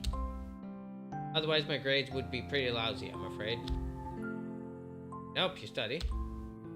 She smiles at me, clearly unhappy with the situation. I'd love it if you could, but we wouldn't actually study, would we? I mean, even now, I'm trying to have conversation with you, but I kind of just want to, not converse. Ah. Overwhelmed by my rugged manliness, I understand. That earns me a grin, at least. Emmy shakes her head. Hate it, you're full of yourself. Well, I'm pretty irresistible. More or less, I guess. So that's the situation, Hiso.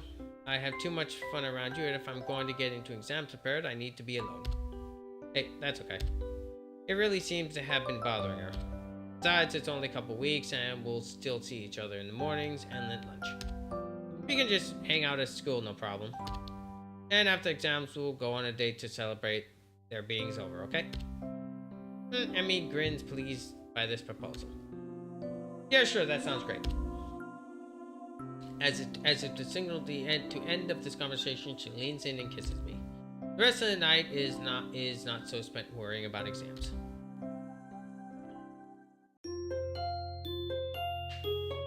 All right. I need to get a drink. I'll be right back.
All right.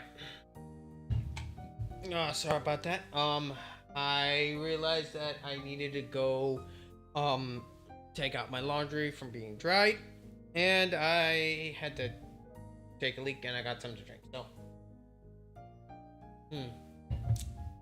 uh,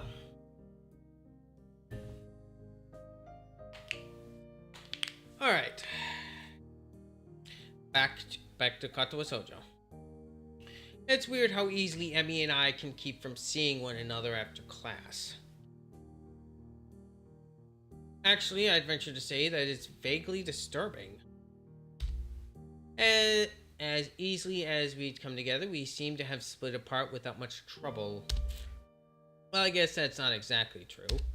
We've both been pretty bummed after that last night together. And we get to see each other every morning for our runs, and just our runs, I might add. Lunch, too. I especially enjoy lunchtime with her. We have plenty of time to talk about everything outside of school, whereas the morning runs have become increasingly businesslike. I think it's because Emmy wants to make up for our foolery in the storage shed. But no matter how much we joke at lunch, I can't help feeling a little worried about her. She seems distracted more often, and I caught her fidgeting nervously more than once. Never figured her to be someone who cared that deeply about exams, but they certainly seem to be taking their toll. Even though they haven't even started. This is just a run-up, the deep breath before the plunge. Tomorrow the real trial begins. Or the real exams, anyway. As for me, I actually don't feel that worried about exams at all. I'm not sure why. I mean, they're pretty important. My scores here will determine my odds of getting into university. Well, if I'm too cavalier now, it could spell doom for my academic career. But going on into them, I feel confident that I'll come out the other side okay. Motel thinks I've got the science exams locked up at any rate. Or as he says, the last thing that should give you trouble is my exam. That it's way beneath your talents. And again, it's Moto who's telling me this. His praise of me carries the veiled implications that anything less than perfect from me would be a disappointment, which has actually caused me to fret more than I should about the exam. It's for that reason that I find myself in the library after class poring over the textbook. Pretty simple things to look over, some formulas of velocity, a few bits about the friction, a walk in the park compared to my dreaded English exam. Never was good with English, as I flip through my notes one more time and my mind begins to wander. After these exams are over, things should get easier. Soon we'll be graduated, then off to college, hopefully. I remember my aborted attempt to find out what Emmy planned to do after school. She avoided the subject pretty deftly, as I recall. Heck, it seems that just every time I push too hard, she dances around the subject. Or distracts me through other means. Like a few days ago at lunch when Rin was around, I've done it. I've startled for my Riviera by Yuko's triumphant shout. Yeah! Yuko seems mortified by my son's startling. Oh my god. I'm so sorry, I just got, and I really wasn't, and it's just that as she starts, I move quick to calm her down before she gets too edgy. Whoa, hey. My words seem ineffective. Yuko continues to work herself in a complete frenzy. It's a library and I shouldn't be easy there. Just calm down. And I'm really setting a bad example. I know I'll get fired because I can't do anything right. Yuko. Nothing seems to work, though. I draw the ear of several other students studying in the library. Yuko snaps to my attention like a soldier who just heard a captain's bark in order. Sorry. Calm down. It's okay. You just startled me a little, and that's only because I was daydreaming instead of studying. So really, you got me back on task. It's a complete lie, but it seems to work. Yuko takes a deep breath and seems to calm down a little bit. Though she keeps shifting around when her nervous energy just seems awfully familiar. So, what's got you so excited anyway?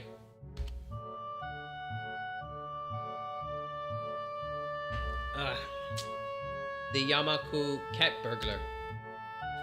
To her credit, Yuko manages to convey her intense excitement in a whisper. I think I know who it is. I got an anonymous tip as to their identity. So I did some spying, and I think the tipster was right. Oh, really?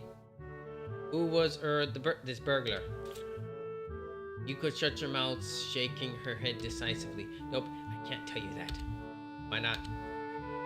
It's between me and the burglar. I can't risk you warning him that I'm not onto his game. He could tip his hand in early Blowtown. Then I'm left with no perp. When did Yuko start talking like a hard-boiled detective? I wouldn't warn them. Why would I care? If you got to ask that question, then you don't need to know. That doesn't make any sense, but okay. Congratulations, I guess. Thanks. What for? The cat burglar thing. Yuko nods and smiles appreciatively. So studying for exams. Well, that was planned. I'm not having much luck, though. Really? It's because you can't find a book? I'm really sorry. I've been meaning to clean the shelves for weeks now, but I keep getting distracted. I'm so sorry. Whoa, wait. It's not that. I've got my book right here. To illustrate the point and hopefully calm Yuko down, I show her the textbook in front of me. My mind just keeps wandering is all. Is it because of the noise in here? I'm trying to be more strict about the noise levels, but I can't bring myself to yell at people. I mean, aren't their lives hard enough without me throwing my authority around? No, it's not the noise level either, I promise. I'm just, hell, I don't know. Worried about Emmy. Worried about us. Worried about what happens after we graduate. Emmy's been kind of weird lately. What do you mean? Well, you know how we're dating now. I just don't know what we're actually, a couple, or at least I don't know what we're beyond friends. Though the friends normally physically we're a couple. Coupling at last. It's like every time I try to find more out about her or about what she wants to do with her life, she dodges the question. Like the other day, I was talking to her at lunch about some schools I've been looking into, and asked her, "Have you looked into any schools lately?" She shrugs in response, says no, and when I ask why not, she says that she doesn't think that far ahead. I asked why she had that policy, and she suddenly realized that I'm about to start describing and wisely described the clam up. She what? She changed the subject. Wouldn't talk about it. Maybe it's an uncomfortable subject for her, or she just doesn't think it needs explaining. Yeah, but it's not just that. Every time I try to find out what's been bothering her, she changes the subject too. It's like she's being with me, but not getting close to me. Now that I've said it out loud, I feel worse. Yuko digests this bit of information. It seems to me that you're more serious about this than she is. I can almost feel my stomach twist into a knot. She's right. That's exactly what it seems like. But is that what's really going on, I mean? Sorry, I'm just talking nonsense. You shouldn't take my advice, you barely know me. Okay, who texted me? Alright. Oh. I forgot to put off silent. I'm just the librarian and I'm single, so you can imagine I can't know what I'm talking about. No, I think you have a point. As much as it hurts to even consider it, Yuko seems to be trying desperately to find a way to soften the blow somehow. Look, I'm probably wrong, but if you want to be sure of how obviously wrong I am, maybe you should just talk to her. Get some time alone and just ask about it. And don't let her change the subject either. Yeah, maybe I should do that. Or maybe I should just enjoy what I have. We have fun hanging out after all, and runs are nice, and the other activities are nice, and talking to her is nice.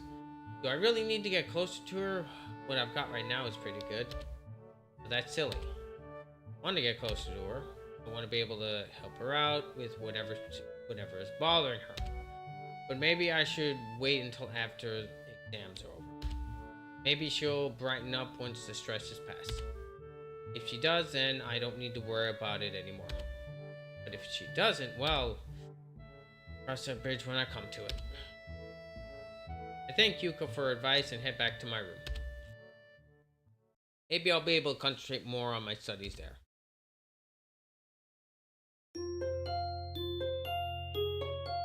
Alright.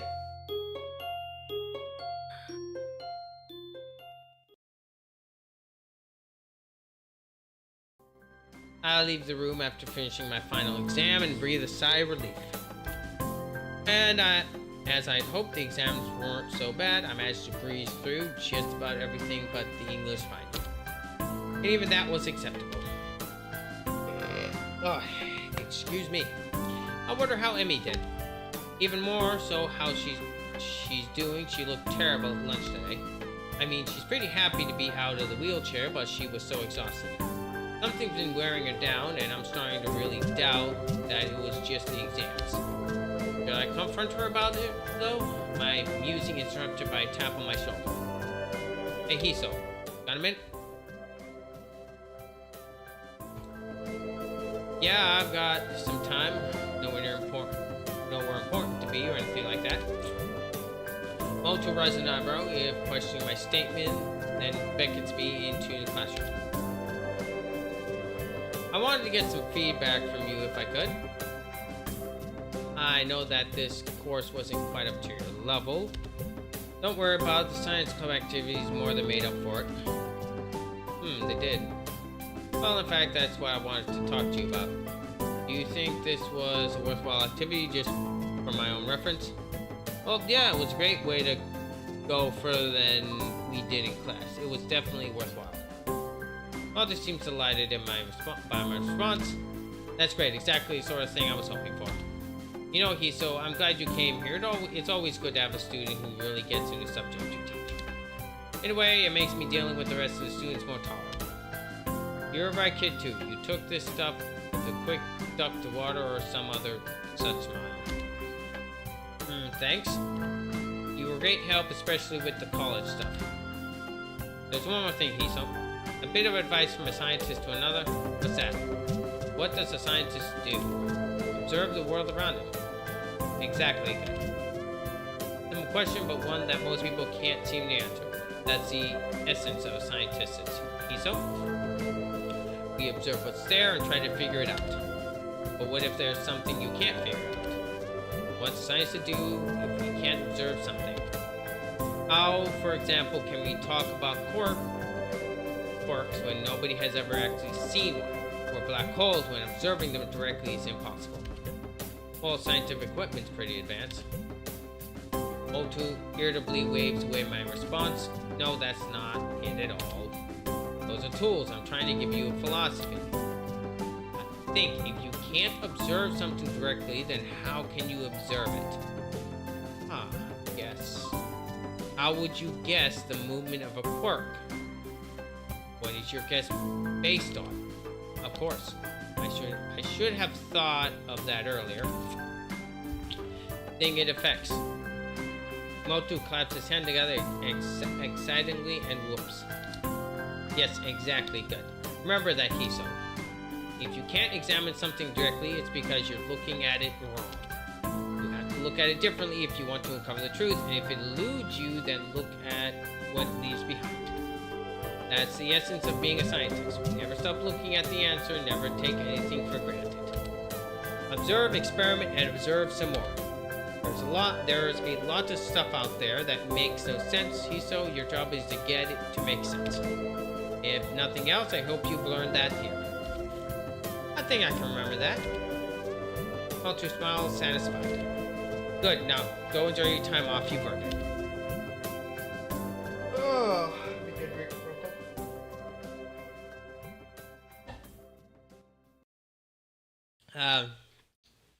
I leave the room feeling a bit confused. What brought that on? Although, am I going about this thing with Emmy the wrong way? If she won't tell me, then I can go ahead it some other way. The question keeps spinning in my head even after I made my way back to my room.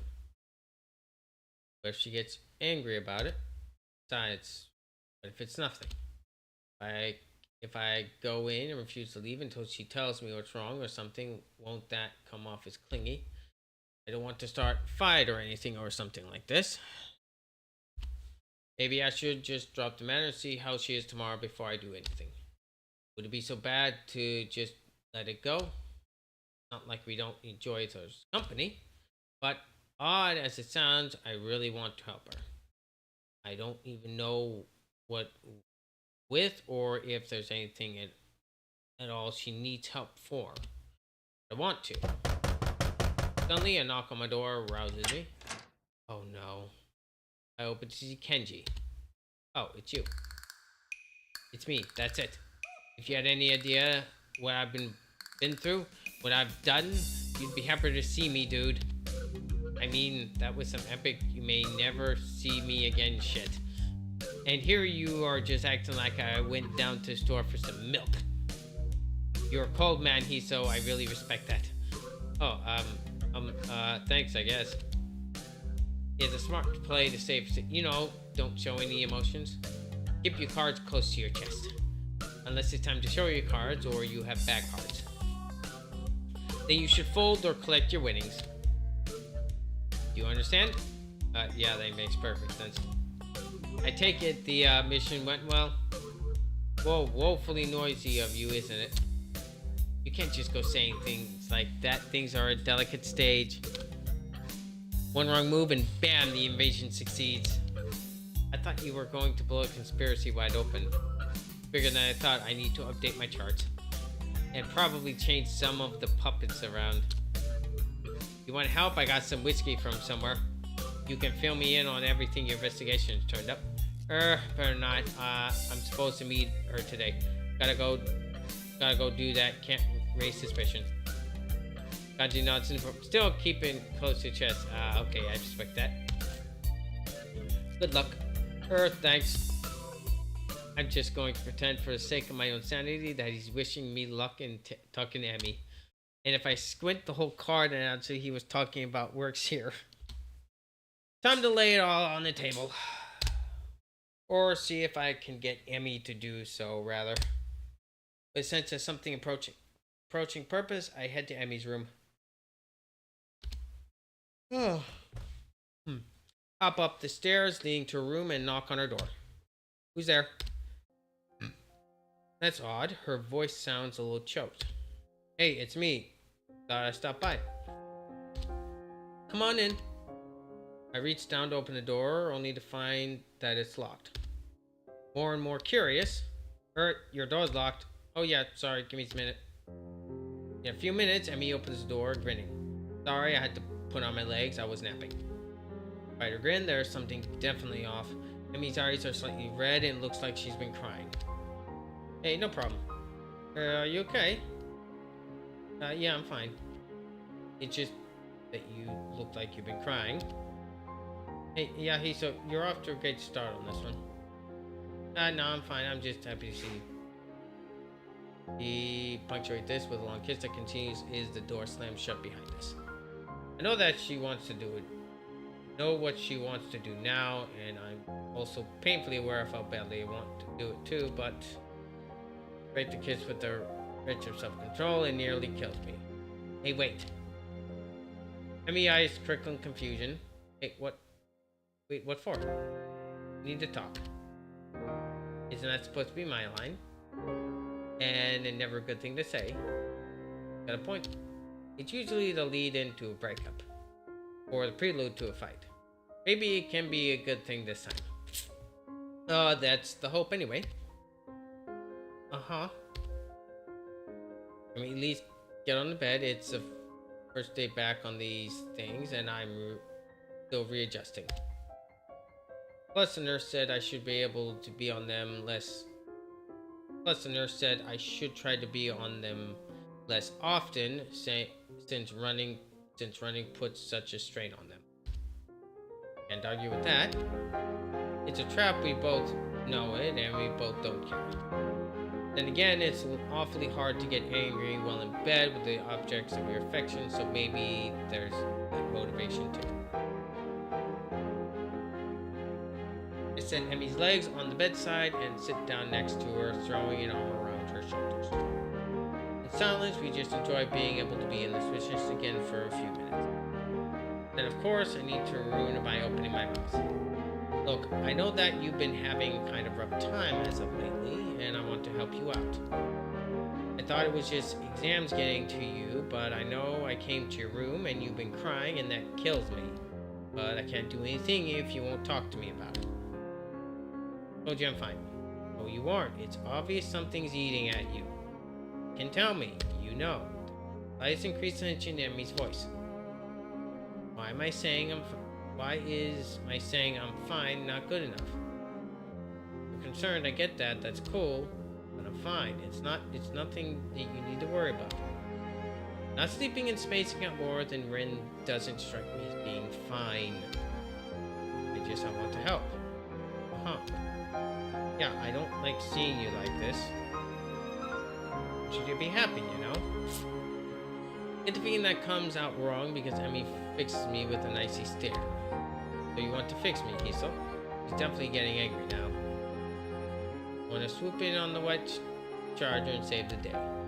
Stop the nightmares, stop the phantom limb pains. Restore what's lost. Her voice cuts her tongue and tears start to flow. But you can't. We can. We will. I'm so stunned by her sudden verbal assault that I remain quiet. Neither of us says anything for a while. President Emmy tightens up her grip on me rather than pushing me away. After a deep breath, she starts talking again. Look, I'm sorry. There's these nightmares about the accident. I should have known. It took her legs after all. It never comes up, of course. And I usually deal with them fine because I can run. Running clears my head like nothing else. I don't have to worry about anything while I'm running. I just concentrate on breathing, on the rhythm of things. It's all easier that way. Life's easier that way. Just keep moving forward, you know. Nothing else matters. Just getting around the next curve. And then it's the next curve and the next until I can't go anymore or think anymore or do anything but slow down and walk until I can catch my breath. Again. After something like that, nothing else matters. But I've been stuck in this goddamn wheelchair for so long, so no outlet. Today it's just kind of boiled over a little. You could have talked to me about it, you know. You didn't have to go it alone. Amy smiles sadly, like she's trying to explain to a child that all fires burns. Yeah, I did, and I do. Why? Why do you have to keep going through this alone? Trust me enough to let me help you. Smile again. Amy leans and kisses me on the cheek in almost motherly gesture. She leaves her mouth close to my ear as she confesses this one thing to me. Because he's so. I've already had everything I knew ripped away from me once. I don't know what I'd do if it happened again. She pauses, as if uncertain as to whether or not she should continue. I can feel a violent churning in my gut. Continues. I can't rely on you. Or the nurse. Or anyone else. Just me. That's how it's got to be. Having delivered this short speech, she looks down and covers her mouth with the back of her hand. When she's completely over, I search for something to say but can't think of anything. Maybe I should go for now. I've got stuff. Amy doesn't even look up. She sounds tired or relieved. I can't tell which. Okay, Hiso. Go take care of that stuff. See you tomorrow. I get off the bed and head for the door, pausing at the doorway. Hey, Emmy. Yeah? Thousand things I want to say. I'm too mixed up to say any of them, though. After admitting that she'll never let me close, I feel like my world's just been ripped out from me. What happened in that accident? I know she lost her legs, but that's never seemed to bother her. What happened there? What scares a girl so badly that she won't accept help even from someone she loves? I don't know. I want to know. I want to know so badly that being denied that answer feels like a knife in my gut. Iso? You're saying? Still standing at the doorway. Nothing. Never mind. Closing the door. Walking down the hallway. Stairs. Out the door. Into the dark. Somehow I wander back into my room. My brains are doing a mile a minute. Going nowhere fast. Can't figure out how to deal with this. Thought the moving forward was a good thing. Dwelling on less on a past that I can't change. Living in the present, looking at the future. After this thing with Emmy, I'm not sure anymore. She was saying the truth. It's simpler to look at the next curve, ignoring the path gone by. No worries about the opponent left behind. No care for the spectators on the sidelines. Unfortunately, no time to watch out for lagging teammates either. I throw myself down on bed, looking at one corner of my ceiling as if the answers I want were written there. No such luck, of course. She's lured running away from something, but I have not been doing the same thing, trying my best to forget about my hospitalization. Excuse me.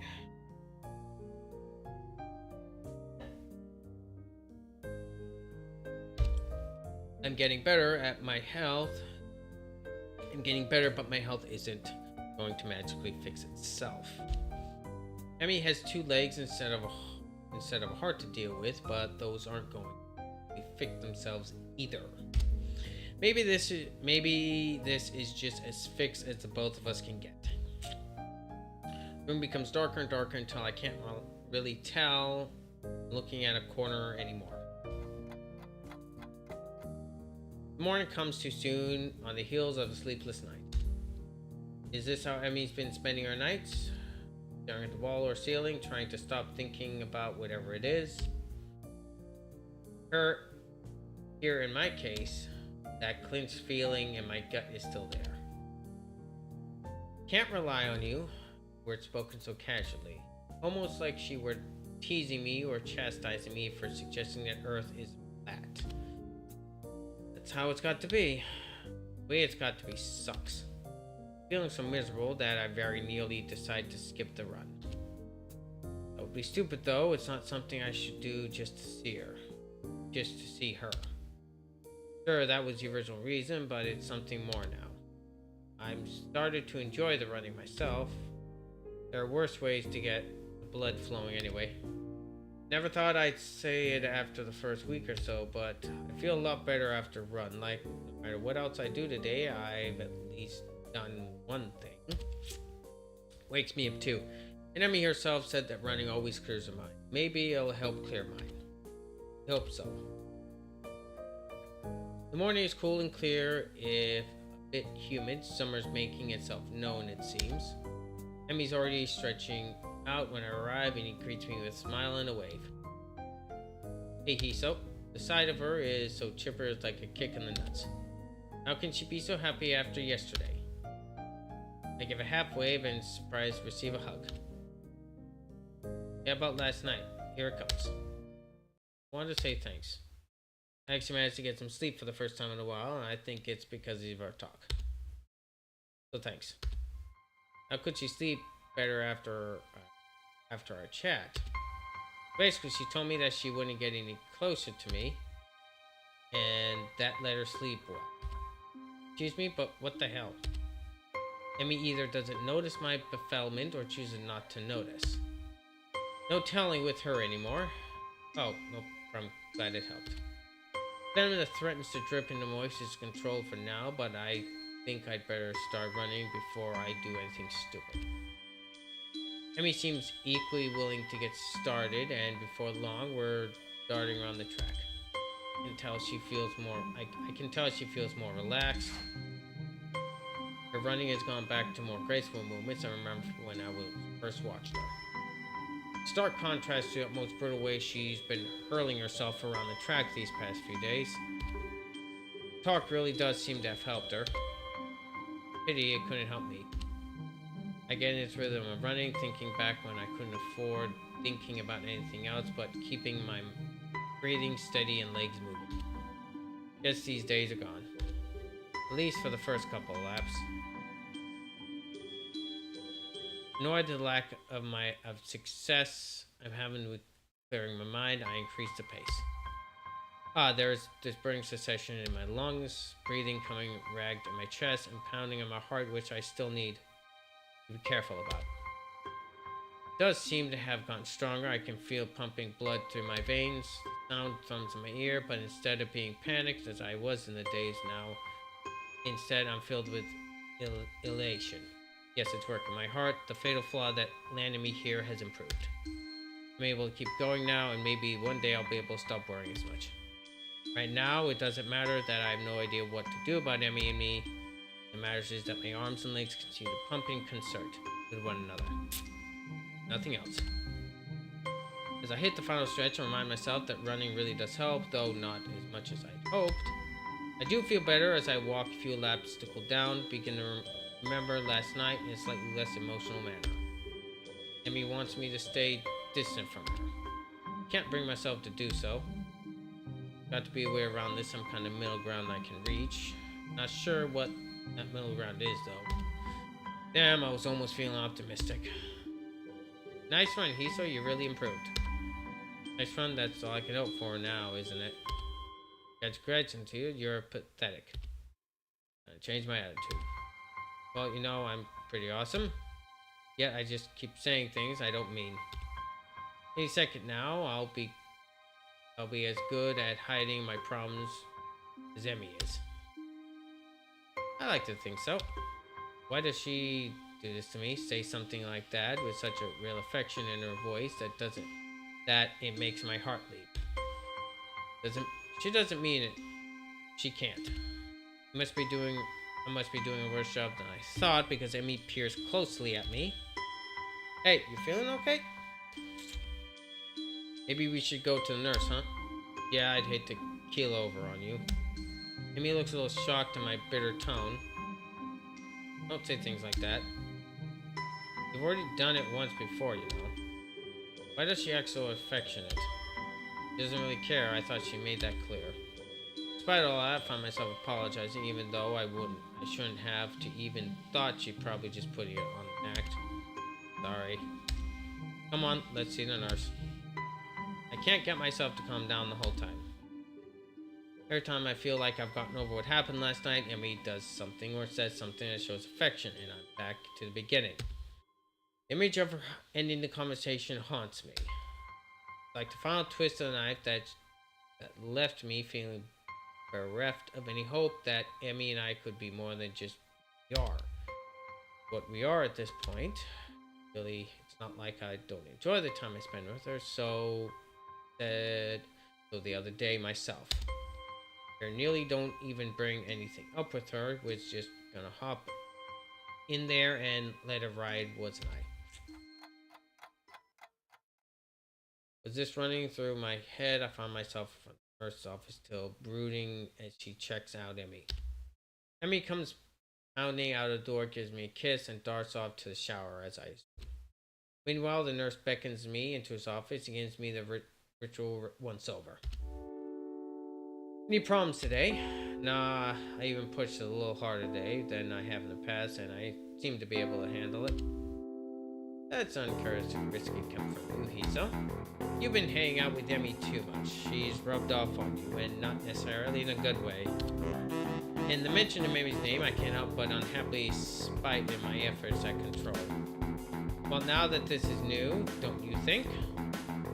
Last I checked your usual reports, Emmy's name was a grin, not a frown. what exactly happened between you two, because Emmy doesn't seem to be in on it, whatever it is.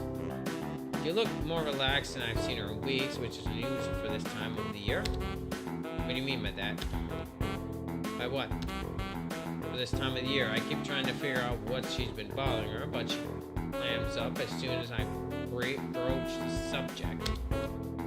Then last night she said, let me guess, she won't tell you because she can't trust you. And now you are crushed because you thought the two of you were so much more than she seems to think, right? More or less. How the heck did he know? So I'm the nurse. It's my job to know these things. Plus, I've known Emmy for long enough to know that she'd try to do something like this. It's just like her. He says this is sort of half affectionate, half frustrated tone that would seem more appropriate if he had a cigarette dangling from his lips. As it seems, he seems willing to make do with the pen.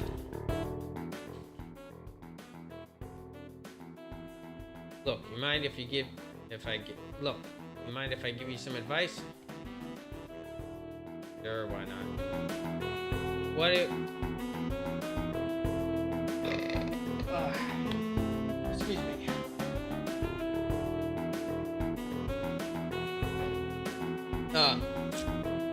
What was it Mount said yesterday? If you can't observe the thing, then observe what's around it. Worth a shot. The nurse knows Emmy better than I do, I'll wager. Sure, I'm open to suggestions. Honestly, I'm kind of lost. I got no idea how to deal with this.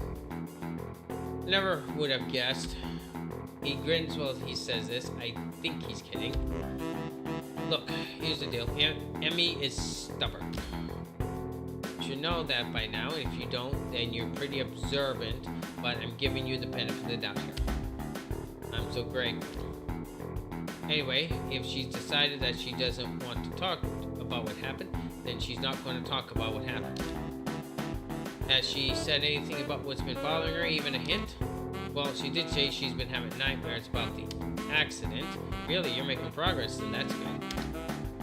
Well, I guess I can fill you in on this without violating my strict non-interference policy when it comes to Emmy making stupid decisions. The anniversary of her action is coming up soon. She gets depressed around this time because it was pretty traumatic, even considering what was lost. That's the other thing. She acted like she lost more than just her legs. What happened? Oh, nope, not going there. You'll have to ask someone else about that because that's a whole kind of worms I'm not about to open. If Emmy wants you to know, she'll tell you in her own time. You've just got to be patient, that's all. Why are you even helping me with all this? Because you're good for her. She trusts you, even if you don't think she does. And you've got the best chance of anyone at this school right now to help her through this time of year. You won't accept my help, but she might accept yours if you don't screw it up. So, don't screw it up, got it? I open my mouth to respond, but a knocking sound at the door interrupts me. Hey guys, you guys still in there? Just a moment, Emmy. Give a second to get our pants back on. Door bursts open and Emmy glares knives at the nurse. Asshole. Didn't mean to get your hopes up. Hey, can we leave me out of this? Anyway, what's up, Emmy? Forget something? I tried to take a more cheerful tone with her. No need to upset her. Two can play this. Everything's fine game. Actually, I forgot to ask you something. What? Oh, what's that? You want to come with me on a trip to my house? My mom's making dinner and I thought you might want to join us. Well, of course, I accept. Emmy punches the nurse in the arm playfully. Not you, idiot. You were over last week. We'll talk to Hiso.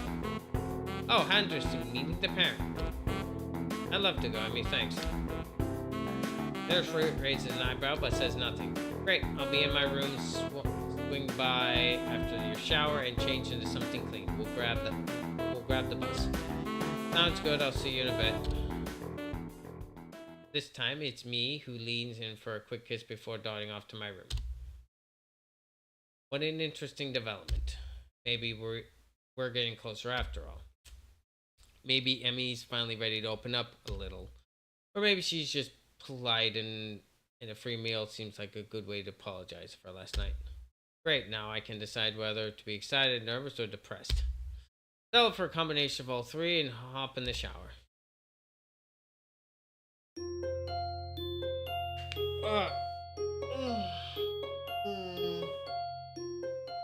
Alright. Oh. Oh. Mm. I think this is a good place to um click off. I'm starting to get hungry myself. So I think I'm gonna go ahead and save. Oh, excuse me. Oh. Hmm. Save.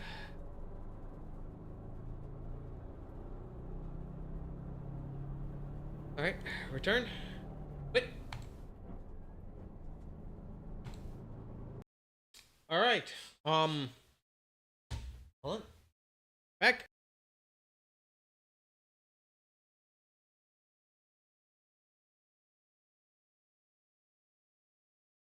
Alright. I wanna thank to anyone who was in watching the stream while I was playing. Anyway, like I said before, everything I've got several things going on this month. Moving again. And yeah, so and yeah, Saturday I'm going to try to get another collab going. So hopefully I'll be able to get that done. And yeah, uh don't really know what I'm doing Friday, but I might do I might I'll have to talk with Six or see if he wants to do like some Overwatch or something. Um and then definitely try to get another collab going Saturday. Uh See if everyone wants to play buckshot roulette. So I would love to do that with the boys. And then Sunday, I'll probably schedule another Katawa Shoujo stream next Sunday for part 5. And yeah, and then I'll just take it from there. Yeah, those are the things I'm hoping gets going, but I will announce some things later on. So yeah, and I'm currently watching some anime right now. I don't think I'm going to be putting out any videos this month. I might try to put out something.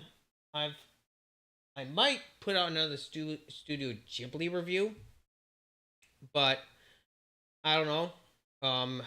I do want to at least try to get another video out before I move back to a certain place. Um, Anyway, yeah, I want to thank you guys as always. I want to thank you guys for being here, and I hope you enjoy it. Anyway, I'll see y'all later. Bye bye.